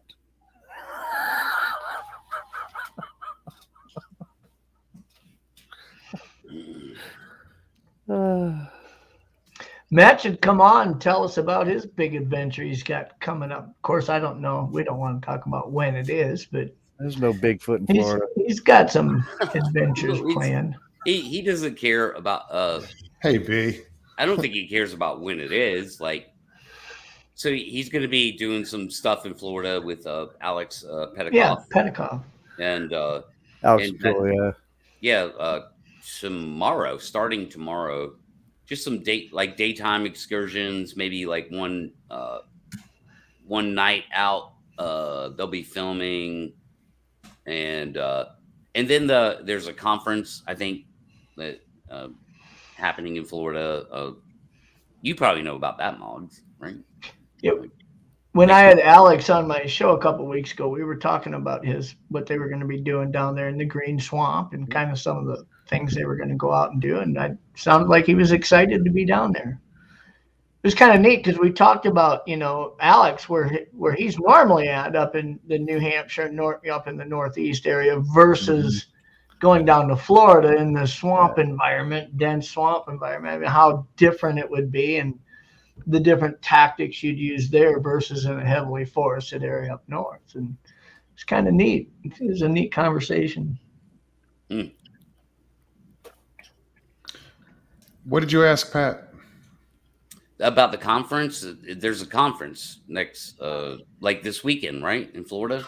Yeah, but I guess you won't be the there. 22nd in Lakeland, Florida. It's the Greater Florida Bigfoot Conference. Yeah, somebody just told me, it's one of the people that, who just told me that? Barb Sandy says she's going there. Yeah, I met Barb Sandy at the last one. Yeah, she just told me she was going there. It's ironic. I mean, it's like having a snowmobile trade show in Miami. I mean, there's no snow in Miami, right? Yeah, but who wants to go to a snowmobile trade? I'm just saying, it's like having a Bigfoot conference in Florida when there's no Bigfoot in Florida. So there's Matt. There's Matt. Yeah, so Matt in Florida. Huh? There's no Bigfoot in Florida. It says they have There's some. Bigfoot. And if there are, they're trapped. Maybe. Yeah, whoever's thought of that.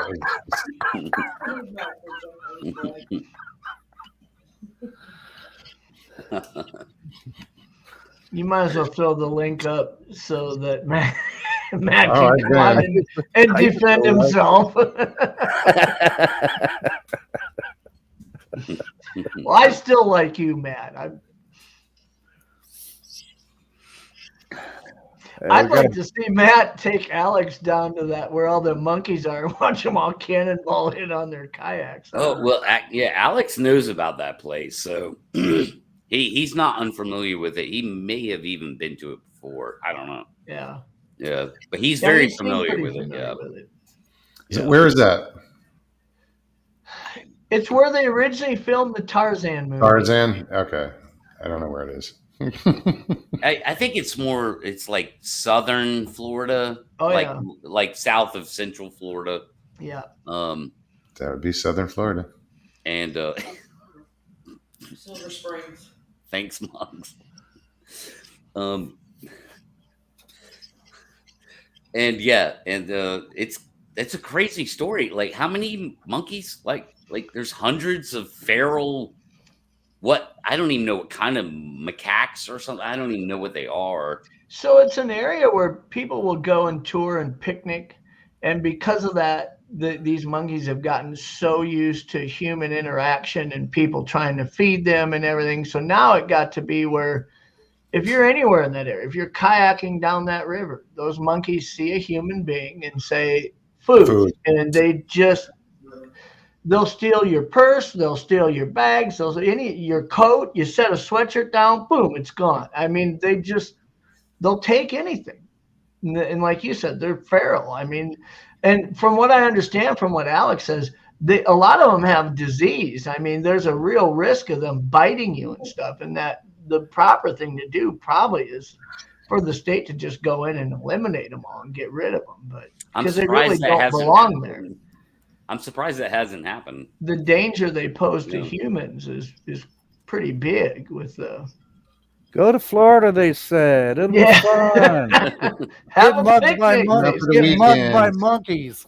Have a picnic, they said. Bring banana cream pie, they said. Get mugged by monkeys.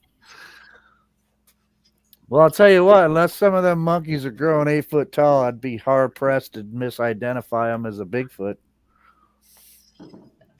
They're pretty. I don't know what kind they are. I think they're the macaque type or something. Yeah, we really should have met. You just like saying macaque. I do. Macaque. Spider monkey type, maybe. Spider monkey. There could be chimpanzees. I don't know. They're not chimps, though. I don't know, man, because ain't it because the monkeys are there because of like the storms that have gone through, and they've, some of us, they've escaped from zoos and shit, and that's how they get out there. Originally, supposedly, it was they were descendants from the Tarzan movies. Yeah, that when they were Oh. done filming that, they just left dozens of them there, and that just started a breeding population. But Yeah. That's a little Connor's in the chat. He probably irresponsible, knows isn't it? too. A little irresponsible of the movie makers. Hey, what are we gonna do with all these monkeys? Just leave them here. Fuck 'em. Shocker. Fuck 'em. I mean, It's a jungle. Matt says they didn't know the monkeys could swim. It's a jungle. They'll do fine. yeah, Snakes will eat them all. that doesn't surprise See, me. back then they at all, didn't have dude. Google. They didn't say, "Hey, get on your phone. How long do these bastards live?" Or they didn't have a smartphone to quick check it. They just said, "Unlock that thing and get rid of them." They didn't realize what was going to happen.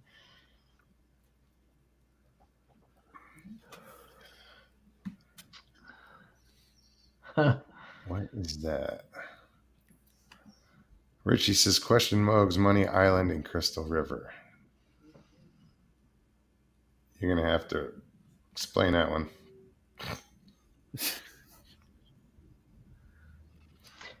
Yeah, so Chessboard says when the Hurricane Andrew went through Homestead, a lot of the animals from Miami and Coral Gables got loose. That was back from the zoos and stuff, I suppose. 91, 90? Yeah, 90. That would probably help attribute to why they have, even though historically they've always had like puma populations and things like that down there, but I could see where it's a lot of invasive species that in the last 3 decades has really there's tons of invasive species down here. The pythons and the lizards, the fish. I mean, it's crazy. Yeah, even like peacock bass. I mean, you'd go down to Brazil to catch peacock bass. Now they got them in the canals all over. Yeah, but they introduced the peacock bass in order to control the snakehead population. Yeah, which was an invasive species. That reminds me of that Simpsons episode with the snakes. They were like, well, how are you going to get rid of the snakes? Well, we're going to get these special snake-eating cats. Well, how are you going to get rid of all the cats? We're going to get gorillas to eat them. And I was like, well, what are you going to do with all the gorillas? He's like, don't worry, the gorillas will freeze to death. That's weird. I forgot about that episode. That's pretty applicable now. Yeah, there's just a shit ton of invasive species. I mean, you go fishing in fresh water here, you're catching fish that are from South America. Mm-hmm. Cichlids and Oscars and just all sorts of crazy shit. That's weird, man. Are you is there a protocol for what you should do with those fish if you catch them? Like make sure they die, don't throw them back? Not necessarily, but they're the only fish that you can like. You're not supposed to travel with live fish, native fish, but the invasive ones you can because you can keep them as pets. Weird. Up here, when you go from lake to whatever. In Minnesota, when you go from lake to lake because of zebra mussels and all these invasive things that you pull your boat out of a lake, you have to go through.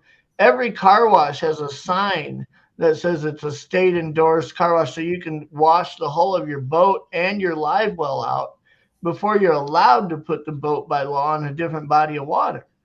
And even up here in the north, I'm probably in the northeast too, where Joe is, but a lot of the rivers have these Asian carp, these silver carp that are an invasive species. Those are the ones that when you see somebody flying down a river or a lake in a boat and you see them jumping out of the water because they get startled. We've got those all. We didn't have those here 10 years ago. They're in every river now. Yeah. But yeah, Pat, you can kill them like Richie just said. You don't have to, though. Yeah, I like sometimes, especially with aquatic like fish and stuff, that they're so invasive. It's like the wildlife officials will say, if you catch one, kill it. It's your duty to kill it. If you catch an Asian carp, you're supposed to leave it on the shore to die. You're not supposed to put it back in the water. In the Colorado River last year, between Lee's Ferry, which is where they kick off all the river tours, the whitewater rafting tours. Between there and the dam, there's a 12-mile stretch of river. They put a bounty on brown trout. $25 a fish. Damn. Really? Wow. Yeah, because they were too aggressive and they're killing the rest of the population. So they put a bounty on them. So they're saying like the brook trout and rainbow trout were at risk because of the brown trout? Yeah. Huh. Interesting. Don't know if it's still going on, but yeah, it was. They're paying $25 a fish. Wow. Well, I know Molly has put a limit on how big of a brown trout Joe can have drop in his bathroom. I'm sorry. There just hasn't been enough of a threshold of vulgarity on your show yet tonight, Moog. So I'll just throw that out there. I didn't know. No, I just try to go after the common fish. I want to get, the bass and Yeah. all these crazy. The northern pike. Hell, you can catch fish now. You're looking at wondering what the hell is this, Yeah. But, Oh yeah, I was catching Brazilian cichlids Mayan cichlids. You're like, what the hell's that? yeah. Yeah, cichlids are only found in I think there's African cichlids and there's South American cichlids, and they're only found in a couple lakes down there. Yeah. But the pet industry, people would get them as pets and just release them, and storms would come through and they'd get released. But there's no way they'll get rid of the invasive fish. Ain't gonna happen. Do you do a lot of bass fishing, Mogs, or? It's been a while. I did more trout and catfish. Yeah. I got up here, up in upper Midwest and basically north of Kansas, let's say, the largemouth bass just genetically don't get as big as the bass down south. And that's because, for 6 months a year, when the water is really cold and iced over, they just don't have a big growth rate year round. And so, you get a bass that's 8 pounds, 9 pounds, or it's at the end of its life. Whereas down south, you'll catch them 14, 15 pounds. Oh yeah. But up north, it's predominantly smallmouth. Yeah, I got it laying on the floor here. And Just besides got pound one back to from the pound, taxidermist. That one's Nice. probably about, I think it was 8 pounds, 4 ounces, but that's one of the biggest bass me or the guides that I fish with I've seen catch up here in Minnesota. I mean, I know they've got some trophy lakes in Iowa around Des Moines and stuff. And then you get down into like Missouri, Lake of the Ozarks and Kansas and stuff. And there's some really, really nice bass lakes and bass populations there. But up here in northern Minnesota, you get one bigger than 8 pounds. That's probably a fish of a life up here, of your lifetime up here. I had a pretty good one mounted on the wall, man. He was a pretty good size, and you press a button on the plaque, and he would sing to you. The Billy Bass. Stevie says up north there's a bunch of big mouths. Yep. Hey, now. Yeah. Hey, it's true though. Joe, it's true. Up, up there in the north is big mouth people. The Mickey's big mouth, eh? All the Allens. I used to do a lot of bass fishing down in Virginia when I lived down there. There's some big bass down there. Up here, yeah, New York, there's some places you can go and catch largemouth, but you catch a lot of smallmouth up here. And But pound for pound, a smallmouth puts up a better fight than a largemouth. yeah. Donald Fuller said 8 pounds, 4 ounces sounds like a fish story. How can it be a story when I just held the damn thing up in front of the camera? I mean, I know. You couldn't read the plaque underneath it. Yeah, I think that's a fishtail, but no, there it is. Okay. I don't even have a plaque on this, so I just got it back, so I know they get way too much to mount a fish now. what they charge you an amount of fish compared to 10 years ago or even 5 years ago is crazy. I think all the materials they use to do that, to ship them, and those foam core mounts and all that has gotten so ridiculous. I talked to somebody who had a fish mounted the other day. It was like $450, and I said, dude, I was getting fish mounted for like $250, literally just a couple years ago. So, Hey, things have changed in the Yeah. past couple of years, Jeff. yeah, You haven't noticed. I don't know if I I have told this, noticed a little. I don't know if I told this story before, but I had a friend of mine that down in Virginia. I almost set up here. It was down in Virginia. My buddy Dwayne. We used to fish this pond all the time, and he caught a freaking bluegill, man, that was so large, had grown so large in this pond. It was the damn thing was ugly, man, and it was so large that the bluegill covered a 12-pack box. That's the we'll only get thing. big ones.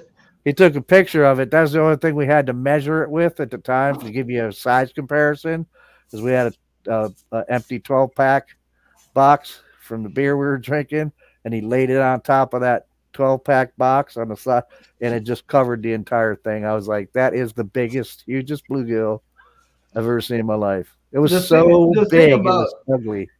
The thing about bluegills and even perch, yellow perch, for that, there's certain lakes where they just get stupid big, and you could be in lakes all around that area and not catch them anywhere. But there's certain ones, and it's because unlike crappies and bass and walleyes and fish like that, their forage base that they feed on isn't primarily minnows or other small fish. Their forage base is like depends on how fertile the lake is.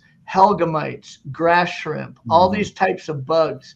If you get a lake that's got a lot of weeds and a lot of these grass shrimp and different types of bugs like that year round, there's a couple lakes up here, you'll catch bluegills the size of dinner plates. And what's really crazy is you get used to catching like an 8-inch bluegill. They're only like, half to 3/4 of an inch wide on the back, but you catch one that big and they're like 2 inches wide across the back. That's thick. It's crazy how. Yeah, I've never caught a bluegill bigger than my hand ever. Wow. I don't even know what a bluegill is. Well, down in Georgia and Alabama, Sunfish. you guys have what they call Sunfish, shell, that and shell crackers. They get shell crackers down there, which are basically a bluegill. They look like a bluegill. But a bluegill is a panfish that, depending on where you are geographically, will carry a lot of different names. Yeah. I'm fish ignorant. Pumpkin seed, bluegill, sunfish. Yeah, mostly up here It's a, in New York. We call them sunfish. brim. What is it? Well, brim down south, brim and shell crackers are really your big panfish, so to speak. Up here, we have like you said, pumpkin seeds, which are really colorful. They don't get real big. I mean, if you catch a 7 or 8 inch pumpkin seed, that's huge. But you have bluegills, pumpkin seeds, green-eared sunfish, they call them. Those have a little bit bigger mouth, almost like a bass does. But down south, the same bluegills they're calling them brim and shell crackers and things like that. So it's like calling something a Coke and calling it a pop and calling it a soda. Depends where you're from. It's regional. Yeah. I'm fish ignorant. So First time I went to Georgia to a restaurant and I said, I'll have a Coke. And she said, what kind? And I said, what do you mean?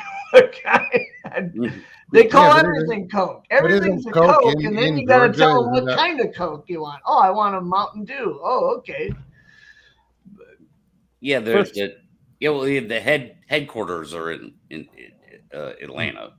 Coke headquarters. Yeah, the first time I ever caught a white crappie, man, I was like, what the hell did I just catch? Because I was like, it looks like a bass, but it looks like a sunfish, but it's white. What the fuck is this thing?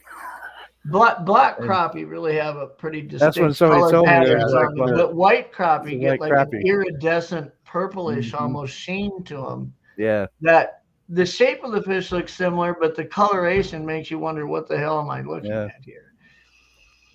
No, I'm not a vegan. Miss Dill, take care. Thank you. Too much fishing talk for Miss Dill. She said, "Fuck this shit." It's too much fucking testosterone in this room. Too much fishing talk. Yeah, I Stupid mean, fucks. yeah, a little too much fishing talk. But hey, Okay, not we my can joke. change that Was flow. that a Billy Bass Jeff showed? Take me to the river. I would love to take a Billy Bass and Take be me able to to program the it to sing river. whatever you would want to Mm. make it sing. You get a Billy Bass and get it, program it to do balls to the wall by accept or something different, you know. That's it. I'm going to start a podcast called Fish Talk. It's going to premiere right after Squatch Talk. Nice. And I'm going to start a counter podcast called Fish Talk, which is going to have nothing to do Yeah. with what Fish. you're talking about. He's just going to a troll channel. Everybody shows up all lathered up for fishing talk, and Pat's like, Way different kind of fish talk.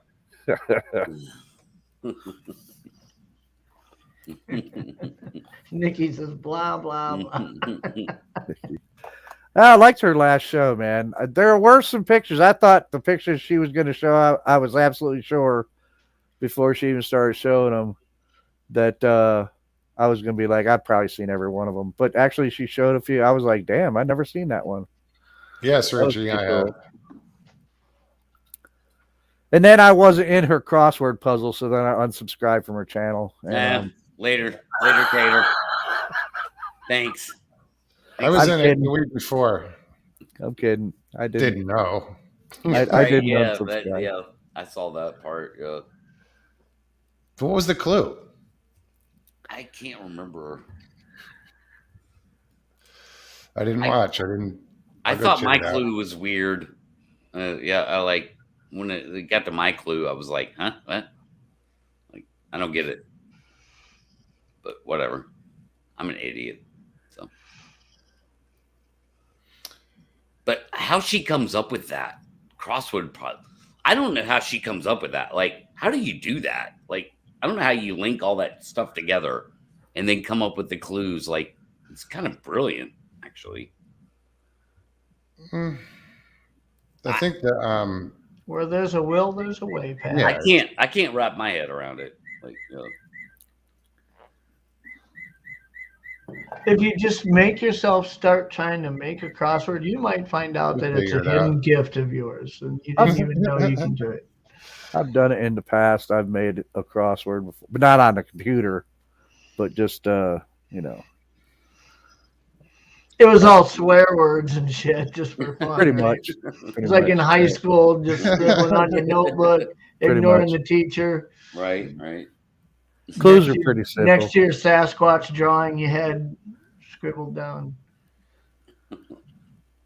Actually, I had more drawings of Cylons than Sasquatch because I didn't really get into Sasquatch till I was like 14. Sorry, I was just reading chat. You're talking about fishing still. No, we've moved on. No, not necessarily. Not necessarily. That's right. Sharon, we have some like that we call drum. Oh, Sharon was wondering what kind of fish has the pearlescent type stuff in the skull. It's probably a sheephead, What's really interesting Sheephead, is yeah. which is a a freshwater lot drum. of fish in their eyeball. Now, this can get gross, but if you take their eyeball apart, in the middle of it, there is a little core that is like a pearl in a lot of fish. It's hard and it's pearlescent, about the size of a BB. Interesting. Pearlescent. If you're crafty, you could make some earrings out of them, or Maybe a necklace. yeah. The old fisheye jewelry. Yeah. Well, she was saying some people Hey. make jewelry out of this stuff. Honey, I made this for You you. might have something. Oh, how lovely. What is it? Pearls? Fish testicles. Yeah, fish balls. Man. So what are we at? We're at 2 hours, but I am going to put the link one more time in chat if anybody wants to use it. Yeah. How's Yeah, I it got it. It's that late, man. That's what happens, man. Yeah, I got to Joel jump has on. to come on and close But, this thing out. Really. Last minute surprise guest. Who will it be? Hey, well, thanks for having me on, man. I'm glad. All right, Joe. Thanks, Glad you're doing better, Joe.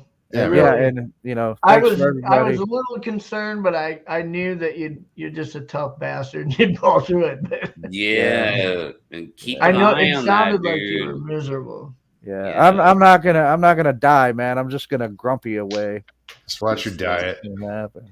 I don't know, like maybe get an MRI done on that shit, dude. Like I'm it just can fuck gonna with have a your grump. intestines pretty bad. So I felt like Joe's gonna leave this world in a lot bigger ball of flames than this shit. So Oh, dude, yeah. Oh, dude, when I go, it's gonna be a spectacular. blaze of glory. Yeah. It's gonna be spectacular. I'm gonna get eaten by a fucking Bigfoot. I'm telling you're you. gonna, Yeah. Mhm. And hopefully What you'll do we have want? A last minute guest? Yeah, sure. Yep. Ow. What's up, Look at Stevie? that. Oh, wait, I gotta turn my phone down. I think. Hey. Wait, guys. Hang on. Thanks. Mm. See Joe, ya. take care, man. See you later, You Joe. go. Bye, brother. Bye. Oh, what? I didn't do it. She was here? She just kicked herself off. She'll come back. I didn't know she was coming on.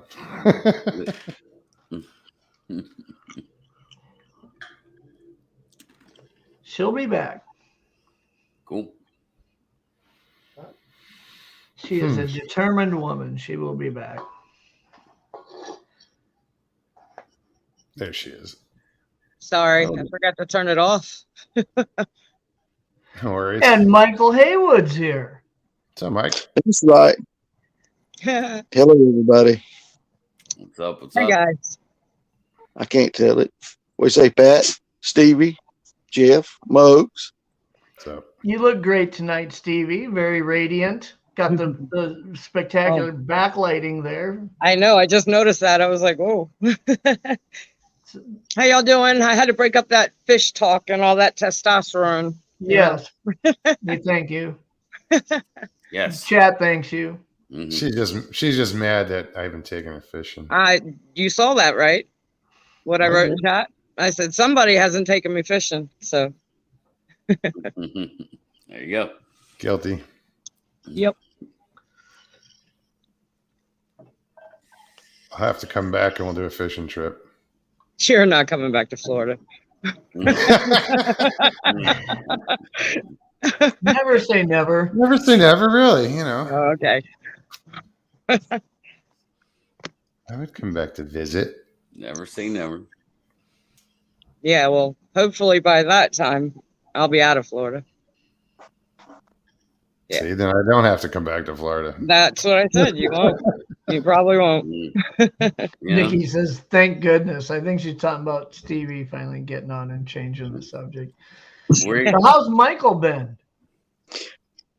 Pretty good. I just got upset, Jeff. I just got upset with you. I don't know why you telling them people you caught that bass, because we saw you buy it at the flea market. Yeah. We only Take have me two to the birds river? in the summer here. Is it singing? Take me to the river. Yeah.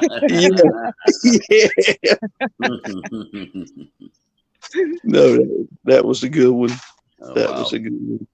If you guys will excuse me for just a minute, I'm going to step out for a second. Roger that. So what's up, Stevie? Where are you trying to get to? Oh, I can't go anywhere. I'm stuck here for a couple of years, or unless they give me an early retirement. I've got 17 years with the county parks and recreation, so I got a little bit of time left before I can leave Florida. Oh, I got you. Until Yeah. you can retire from that, or Yeah, I got from that job. nice- Yeah. nice little pension I'm working for, so Yeah. No, Just I get saying. that. yeah. Do you have a How's- plan for when you do retire? No, not yet. I know I won't be in Florida. I'll Yeah. leave Florida. I said I'm the only fool that retires and goes back up north. Yeah. You know, instead of coming Everybody to Florida. retires and Right. goes to Florida. Stevie's gonna retire and get the Yeah, hell out of flip Florida. I've the always script. been asked backwards. My I whole love life. it. Flip the script, Stevie. I love it. Yeah, no, I want to travel. I don't know. I'm not sure where I'll end up. That's the fun of it, you know? Yeah, That you'll would figure be it the out. fun of it. That's the way retirement's supposed to be. You I go where, wonder. fly by the seat of your pants. I got a couple years to figure it out, unless it comes sooner. But yeah, I got some time to figure it out. My kids are grown. I'm a grandma now. I'll be here for at least a couple years, so I'll get to see my grandson for a bit, and always come back to visit. You know. Everybody's commenting how good you look in chat. You look good. Shining bright like a diamond under the streetlight out there. Thank you. I hate it that I can't see chat. I'm on my phone. Well, it's a good thing you can't. Your head would just get bigger and bigger right now. Everybody's just singing accolades to you. Well, thank you, everybody. They love your haircut. You're looking good, and there's hearts all over the damn place. Well, they never do this shit when I come on here, or Pat or anybody. You quit talking about fish, and maybe they would. Scotty said, "Did Mogs lock you out again, Stevie?" No, not this time. I got the key. He did lock me out the other night, though. I was sitting outside freezing the whole time, teeth chattering in the hallway. Sure. No, it wasn't. I was outside. You did it twice so far. See, I didn't talk about the second time. She just makes him sound so lying through cruel. teeth. I'm glad Derek's not here to witness this. Oh God. See, everybody in chat just watches this channel and says, Mogs is such a sweet man. And then you come on and say all this shit. The real deal. No, he's been good to me when he's not locking me out.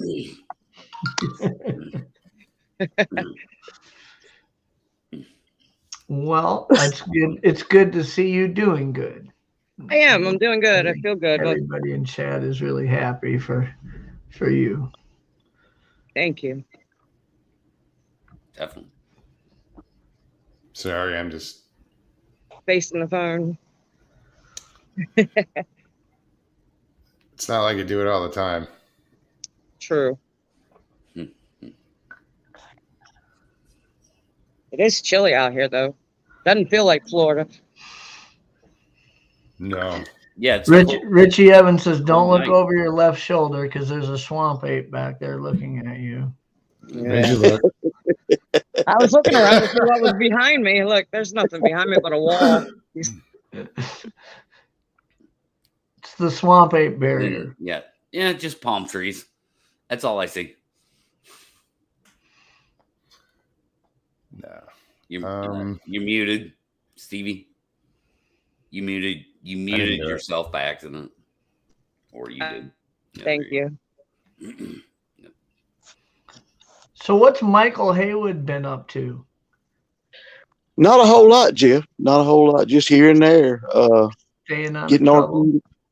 on. Yeah, that's pretty easy to do these days. But doing a few live streams and stuff like that at Icon's place and at Lester's. Mm-hmm. Yeah. Stuff like that. Clunt hunting. Yeah. Clunt hunting. There's a new cryptid out there, guys. It's a I was clunt hoping we creature. could get some. I was hoping we could get some people on this trail. Lester's got a fun little channel. I mean, he gets you and Brandy and Scotty and Icon, and you're Jen and kind of the regulars on your panel, but it's fun. It's fun. It's fun to listen to you guys. We had fun the other night. Oh God, I hadn't laughed that much in a long time. We laughed our asses off. Woo! That was about half past fun. I'm telling you, that was something else. Yeah, I think that stream went on for hours, didn't it? Oh, hours. They I know. They go longer than hours We sometimes. went 200 hours. They tried to set the YouTube record of and that wasn't Icon. That was Michael. Who was it that was doing that? Lester? That was Lester. No. It was originally it was being done by Ruthless down in, which is down there where Scotty is. He kind of in Australia there. But I mean, they were on for days and days, and everybody was taking shifts 2 at a time, hosting his deal. And Michael was snoring. It just went Right, on Donald. and on. Yeah. Oh man, that is funny shit. Him snoring. If that was actually him snoring, I mean, it's kind of Oh, up yeah. for debate. Sounded a little odd. So Michael fell asleep on his shift. Hey, not once, but 4 times during that whole 8 days. Oh, that's funny. You got to be famous for something. If it's snoring, I'll take that one. Sure, it was snoring. So when you pass out and you're snoring and the mic's on and nobody has any way to. What was funny is if Ruthless wasn't on, sometimes who you guys being there, nobody really had control of the dashboard to be able to mute somebody else. You know, if Ruthless wasn't there at the moment. But Oh, nobody was muting them for sure. How long did that go on? Michael, how long did you? I think it was 10 minutes recorded, but it went on for longer than that. Unrecorded. That was I hilarious. do have that somewhere, I think. Put it on the soundtrack. We have to thank Chessboard for that. But I tell you, hey, I laugh because it is funny. So everybody else laugh too. Hey, That's right. I'm telling you. I wonder where that is. Oh, he's going to pull it up. I don't know where it is. I don't think I can pull it up from here. Got to hold out here. My nose is running. Yeah, I'll behave. I'm not going to put it up. Should though. Yeah, you should. If you can get it, you should.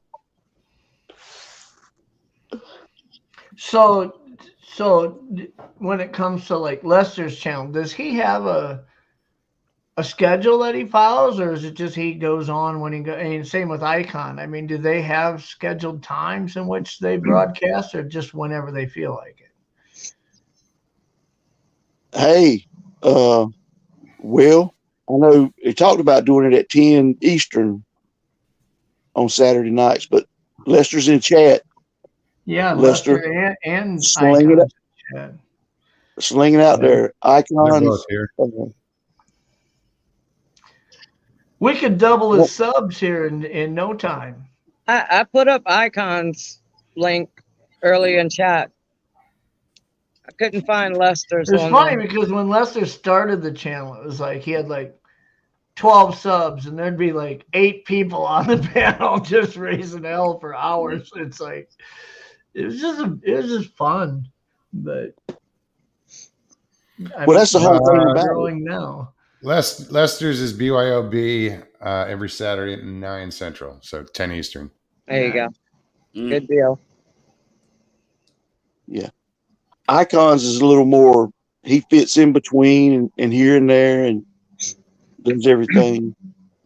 But I don't know if he set a time yet, or I hadn't heard of Brian? it. Pat Lee says your t-shirt's making him hungry. Right, yeah. Oh.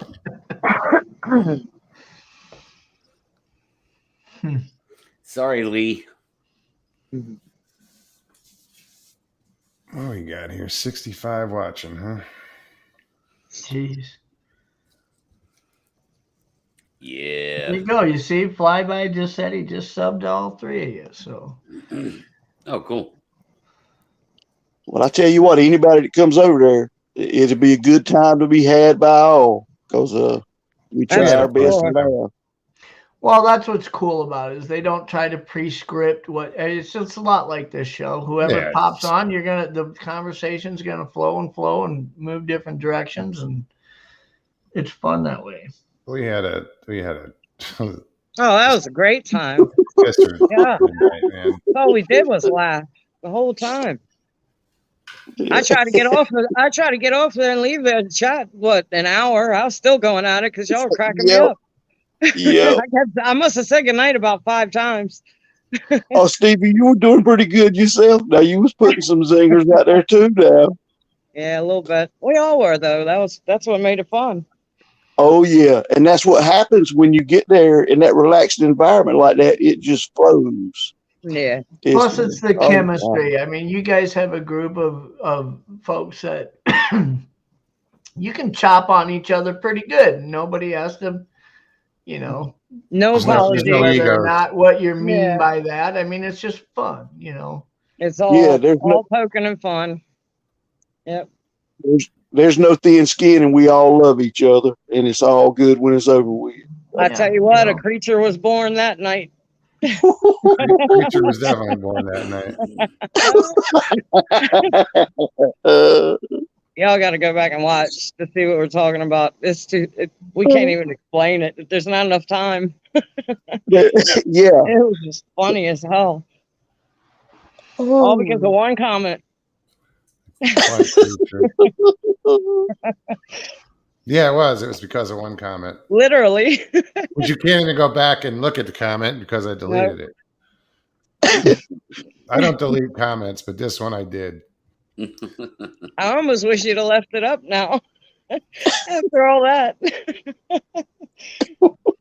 No, it lives on. I know. Oh, it will. Anyway. It will, definitely. Anybody find the Wikipedia yet? Michael? Not yet. Not yet. I'm aware of Did it. anybody look yet? You're wondering if clunt is in the Wikipedia, if there's a definition Clunt of it, creature. Oh, it was supposed to be by the time we were through. Yeah. That word was supposed It's to probably in the Urban Dictionary. If not, it will be.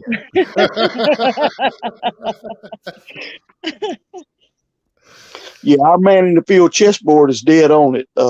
And he's got a little bit of info. I think he's already put a little bit out there.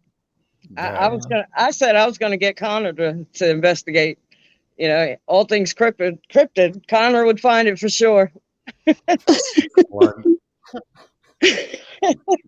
then there was Moby Clunt. We forgot about Moby Clunt. Oh my God. Brontosaurus Rex. Well, I'm gonna fly. I appreciate you letting Jeff, me pop on, Mogs. Nice to My see pleasure. you, Thanks for Michael and coming on, man. Stevie. Good to And see Pat, you, Jeff, as always. I'll As talk to always. you tomorrow, Good to probably, see you. Pat. We'll shoot the shit about something. And Yeah, Jeff, bud. when are you on next? I'm on Monday night. So I was on last night. Did a show with Russ Jones, who's an author, wrote a couple books, and is an Appalachian researcher. It was a fun show. That guy was really a genuinely knowledgeable guy. Yeah. I listened to a bit of that. I got to go back and finish it. But I was listening on it. You're doing good, Jeff. You know you're going to have a good guess that nobody's really seen before when you send them the StreamYard link and they're like, I've never used StreamYard. Do I need to download an app? And I'm like, Right. yeah, this is exactly what I'm looking for. But no, this is somebody that Doug Hychek had on Untold Radio as a guest last year. And I was really amazed at his knowledge. And the books he wrote were interesting books and knowledgeable. And he lives in West Virginia, but owns property in Ohio. So he's kind of got some experience in both areas in research. But yeah, so, and then next Monday night, now I've got a really interesting guest, the mayor of Regerstown, Pennsylvania. He's the mayor. I saw that. Who in quite 1984 had a Bigfoot encounter and didn't tell anybody for a long time because, you know, he had a real good business in town. He's also a chiropractor who's been in business 30 some years. Everybody respected him in the community. Ran for mayor. He's been the mayor now for a couple terms. And he just recently came out last year and told everybody about his Bigfoot experience. And there are people who on the city council thought this guy's full of shit. And they tried to recall him. And the town said, basically, fuck you. He's our mayor. And it's just a great example of, you know, when you weigh the risk versus reward of sharing details of an encounter you've had, a lot of people say, man, you know, I've got so much to lose. I don't know if I should tell people about it. But he talks a lot about that burden of carrying something like that around and not talking about it, Well, and feeling like that, carrying that weight around. And he said, you know what? There's people that have held it against him, but he's still the mayor, and people still accept him. yeah, but if he And I had just talked thought, about it before he was mayor, he wouldn't have become mayor. No, no, not an elected official like that. but he's I done a mean, good enough job, and people look at him No, but as no, yeah. with a view of integrity to him, and most people who have heard what he said and believe it. So I just thought the psychology behind that would make him a really interesting guest, you know. yeah, But that's going to be good. Jeff, you're doing good. And I'm happy to see you getting out there and your show's kicked off good. It's I'm cool. learning as I go, and my mentor is sitting there on the screen to the right. Pat has crash coursed me through more StreamYard bullshit than. But it's cool to see because I feel like I knew you when, you know. Well, I knew you when yeah. you were popping on shows, and now you got your own thing, and I think that- that's I very said- cool. Very cool.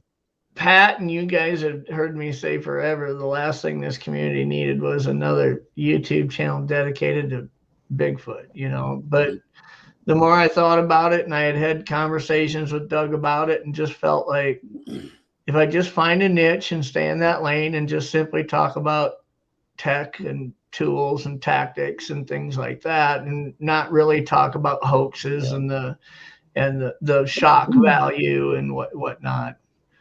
You know, maybe there's a niche to just kind of follow there. And I don't expect that to be a niche that will attract. A lot of people are looking for the train wreck or the, you know, the entertainment value. I might not get them, but you know, I'm not in it for that anyway. So Right. So no, you don't want that anyways. You're not about that. You never have been. You've always been You've got a good straightforward. thing going. Yeah, Definitely got a definitely. good thing going. well, I appreciate And you're that. wrong. I think the Bigfoot community needs more people like yourself and like your channel. So no, don't. I wouldn't think that. I Well, disagree. the one thing I'm trying to approach this with is the philosophy that there's always going to be people in this community that we don't like. We just don't get along with for whatever reason. You know, there's a lot of us that are type A personality assholes, let alone, you know, people look at other people who have channels and say, I don't like the way he treated a guest, or I don't like the way he's done this.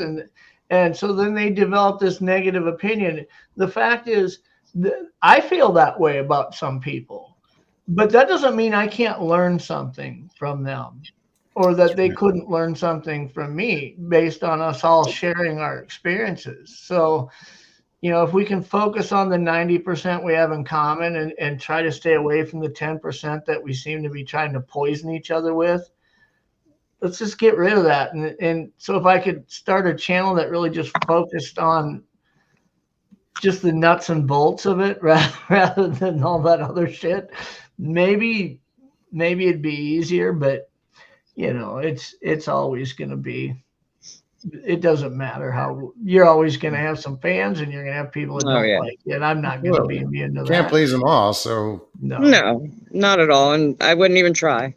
It's not worth it. You're doing good. I'm glad to see it. I appreciate it. Happy for you. Absolutely.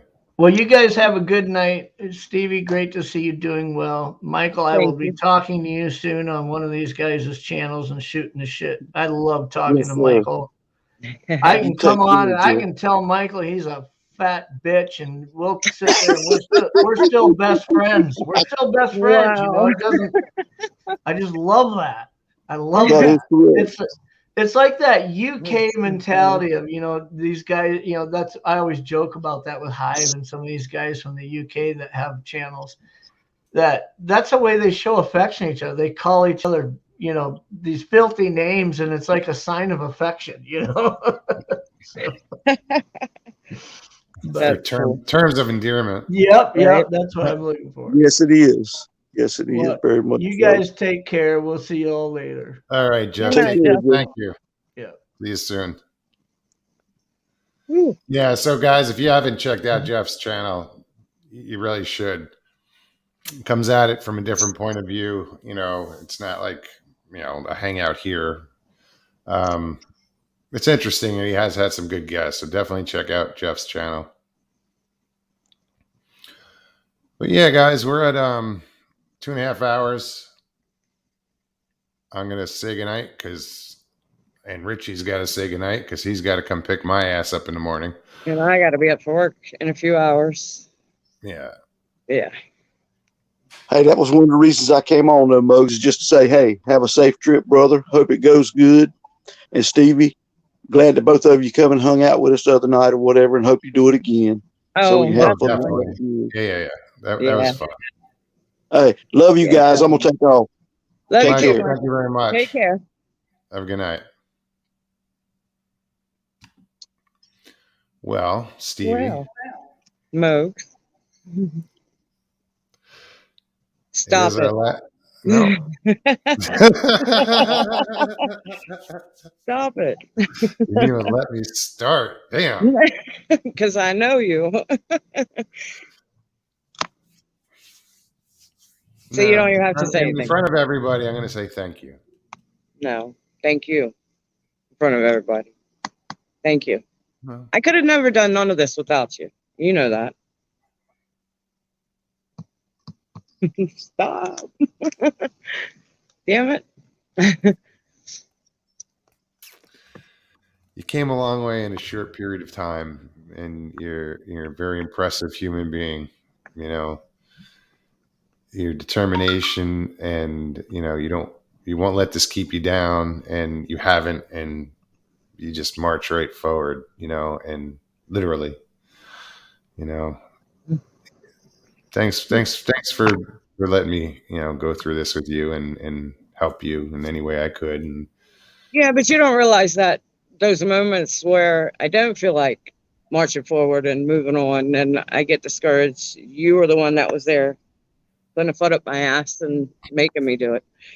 And I needed that, I wouldn't be this far without that. So thank you. it's my pleasure. I love you. I love you. All right, I'm going to go because you're Yeah, all right. Good night, everybody. See you soon. Thank you. Wiping my eyes with my bandana here in a minute. Oh, geez. Yeah, like I said the other day, it's been a hell of a trip. And, you guys were there, helping us along. And I'm glad we could share it with you,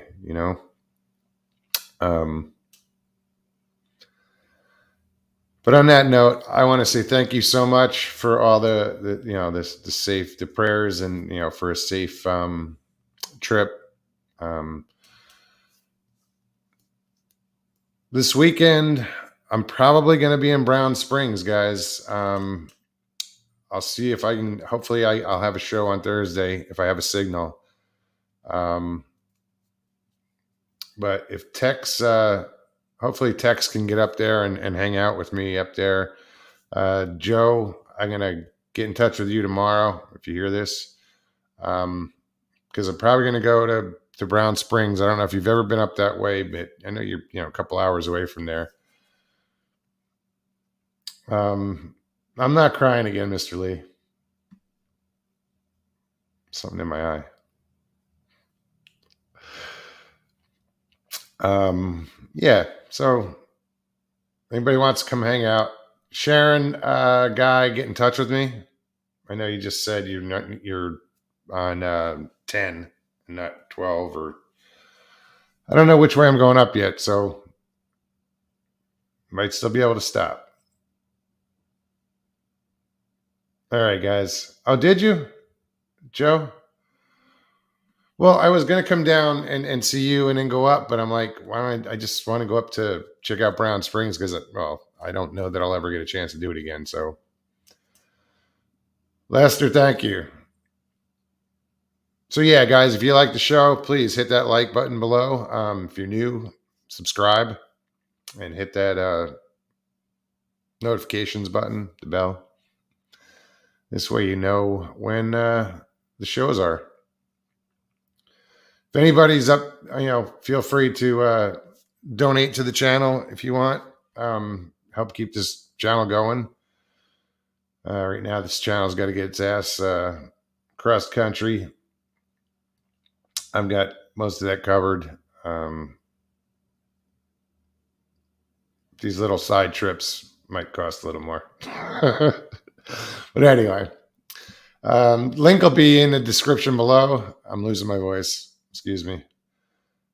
And also on my page, it's in the, on my channel, it's in the banner above in the right-hand corner. Everything's appreciated, guys. I love you guys. I'll drive safe and I'll be in touch soon. Hopefully Thursday I'll be, we'll do this again. If I'm not there, you know why. All right, guys. You have an amazing night. Thank you to everybody who came on tonight and everybody in chat. Peace and God bless.